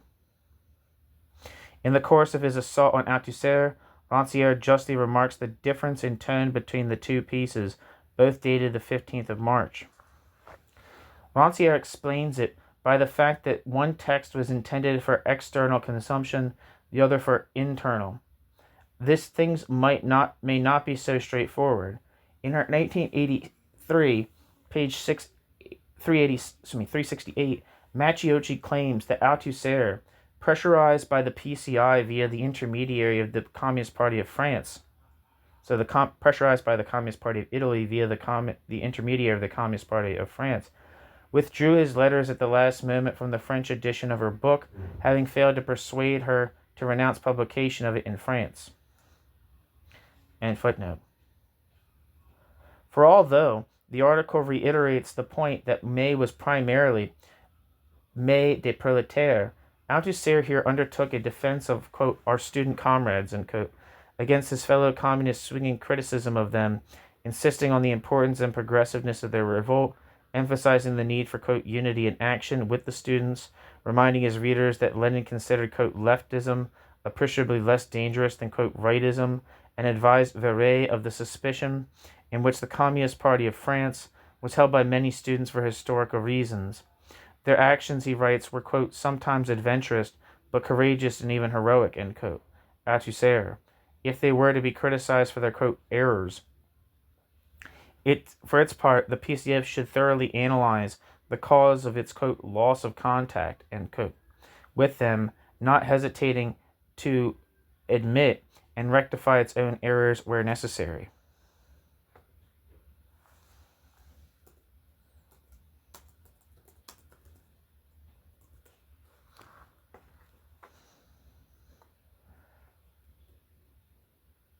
Notwithstanding the implicit qualifications made to the Italian letter by the French article, judgment on Althusser's written analysis of May 68 must be negative. To be sure, his recognition of the positive importance of May is commendable in comparison with the Communist Party of France's desire to put the crisis and concomitant challenge to its political authority behind it as soon as possible and return to popular frontist business as usual. Herein lies the, quote, discrepancy. Althusser's own reflections are hardly commensurate with an event characterized as the, quote, most significant ... in Western history since the resistance and the victory of Renazism, end quote. Althusser. They cannot be described as a, quote, concrete analysis since they abstract from the role of the PCF. In fixing on the action of the student movement to the exclusion of any discussion of either the record of his own party or the course of the general strike, Althusser's analysis has the paradoxical effect of reinstating the primacy of the, quote, student May it appropriately commenced by denying.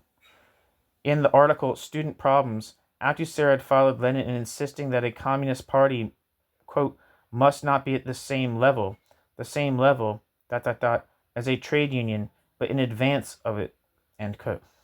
Althusser. In May, the Communist Party of France was on a par with the CGT, and both lagged behind sections of the working class, even at the level of immediate economic demands. When Althusser invoked the discrepancy between the students', quote, dreams and the workers', quote, demands, implicitly exonerating the role of the communist organizations by reference to the latter, it is he who is inverting the historical order. The Communist Party of France and CGT did everything they could to keep the general strike, which lasted for a month, on an economistic track, jumping at the Grenelle agreements of the 27th of May, only to be spurned by the rank and file. The real discrepancy, as one of Althusser's earlier letters hints, was between the horizons of both students and a significant proportion of the working class, on the one hand, and those of the PCF and CGT on the other.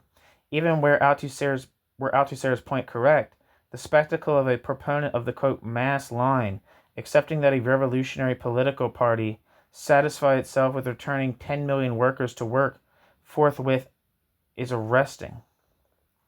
What is the raison d'etre of a revolutionary party armed with Marxist theory, but to know when an objectively favorable situation obtains and act accordingly?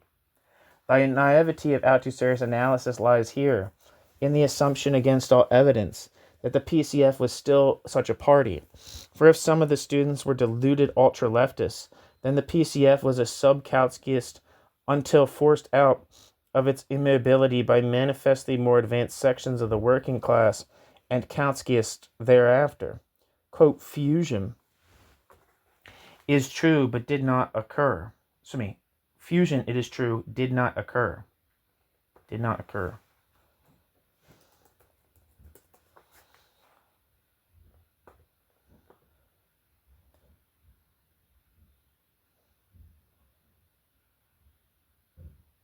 Yeah, Althusser might have noticed that the Communist Party of France, competing with bourgeois parties in vilification of the students, agents of bourgeois adventurism, and so forth, worked overtime to sabotage any possibility of it. Whether May was or was not a pre-revolutionary situation is debatable.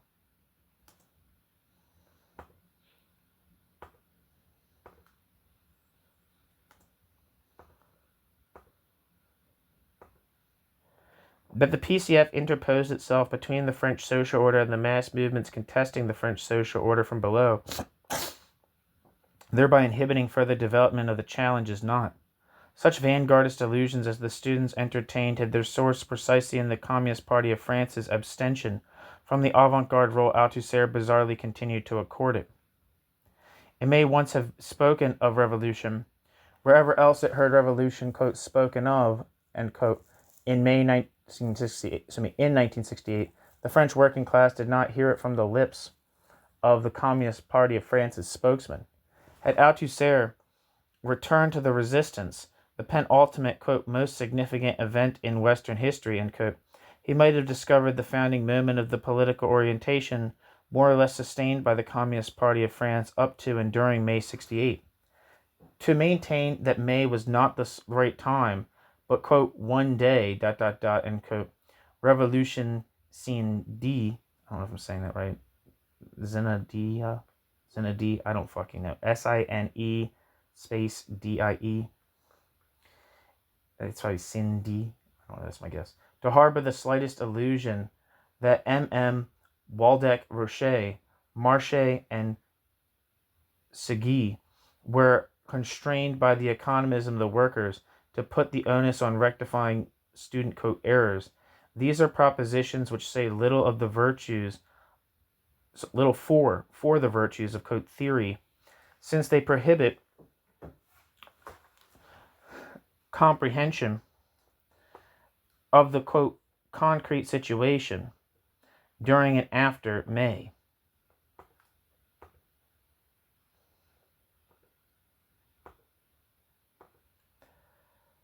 The Communist Party of France was, quote, dragged along by events, end quote, and responded by trying to drag them down to its level.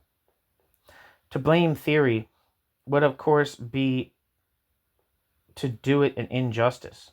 While signaling a measure of dissent on certain issues, Althusser utilized and deformed his own repertoire of concepts to produce an analysis proximate to the Communist Party of France's own of a social dynamic in which it participated only to frustrate. Quote, we didn't lose our heads, end quote. Waldeck Rocher congratulated his Central Committee in July 1968 in a report that should have disabused Althusser about the Communist Party of France, the non-existent, quote, next time. Althusser, Matteucci writes, quote, fell ill in the very midst of May, caught between the revolt he had invoked and the reality of its configuration, end quote. Matteucci. Possibly hyperbolical, this comment nevertheless captures the contradictions of his position, exacerbated thereafter. Althusser's Marxism in May 68, Un rendezvous manqué. I don't know what that means. Est rendezvous? I have no idea. For Rancière, in 1968, Althusserism revealed itself to be a, quote, philosophy of order, end quote, and perished la nuit des barricades.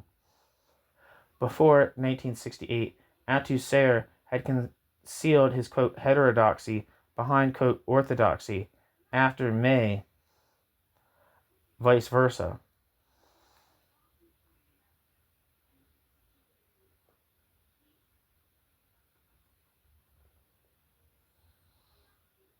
This was not how all Maoists saw it. This was not how all Maoists saw it is sufficiently attested by Rancière's book, written to disillusion those who still claimed Althusser for their own.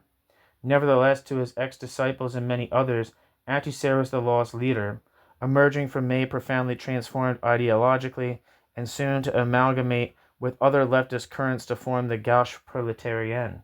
Leading lights of the UJC would henceforth abandon their attempt to detach him from the PCF and seek an informal alliance with other Parisian maîtres et penseurs, Sartre, Foucault, and so on.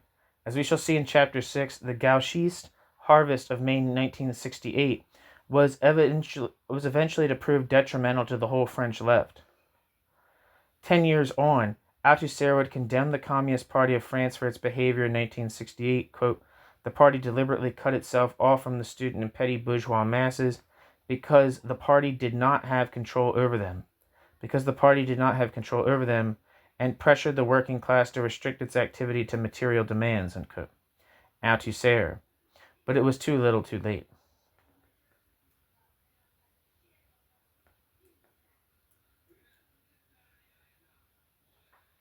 The, quote, ruptural unity theorized in the article Contradiction and Overdetermination nearly came to pass in France in 1968, only to be passed up by its theoretician. The, quote, most important event in Western history since 1945 found Althusser politically wanting. Thereafter, publicly loyal to his party's domestic horizons, Althusser preserved his revolutionary credentials by executing a rectification of the books For Marx and Reading Capital, conformable to Maoism, investing his political hopes in the evolution of the People's Republic. Subjected to identical criticisms from the Maoist left after May 68, as he had faced from the communist right before it, Althusser reneged on central aspects of his system. In place of a new system, he offered what were essentially pièces de circonstance, notable for their simultaneous fidelity to questionable components of the earlier work and to desultory Chinese verities. Employing an increasingly hortatory rhetoric of class struggle, Althusser retreated from the highly sophisticated and original versions of Marxist philosophy and historical materialism of 1962 to 65 into the schematic Marxism-Leninism of 1968 to 74. The reconceptualization of dialectical materialism as a, quote, new practice of philosophy, end quote, and of historical materialism as the, quote, revolutionary science, end quote, of history, combined with the abandonment of epistemology and the retention of theoretical anti-humanism, resulted not only in impoverishment, but in an incoherence fatal to the subsequent fortunes of Althusser's Marxism. To compare the pamphlet enclosed with Response à John Lewis, Qu'est-ce que la collection théorie, with the original program of the Théorie series, is to measure the distance traveled in 8 years. Quote, on progress, end quote, it proclaims. 14 years on, the phase of Althusser's career might be better summed up: 1 step forward, 2 steps back. 2 months after de Gaulle's electoral triumph in June 1968, one of the most significant events in, quote, Eastern history since 1945 occurred. On the 20th/21st of August, the USSR and other Warsaw Pact countries invaded Czechoslovakia to terminate, quote, socialism with a human face, end quote, and in the process, de-Stalinization in Eastern Europe. In contrast to Gardi, whose indiscreet protest occasioned his expulsion from the Communist Party of France, Althusser remained silent. Only after an interval of almost 4 years would he advise his readers that, quote, the national mass movement of the Czech people, ... merits the respect and support of all communists, end quote. Althusser. Althusser's contemporary taciturnity on May and August has engendered its full share of suspicions. Was he the new Kautsky or Plekhanov, or a Mao or Stalin? Okay, so that's the end of chapter 4 of Althusser, The Detour of Theory by Gregory Elliot. Thank you so much for listening. Chapter 5, the next video, will be titled Questions of Stalinism.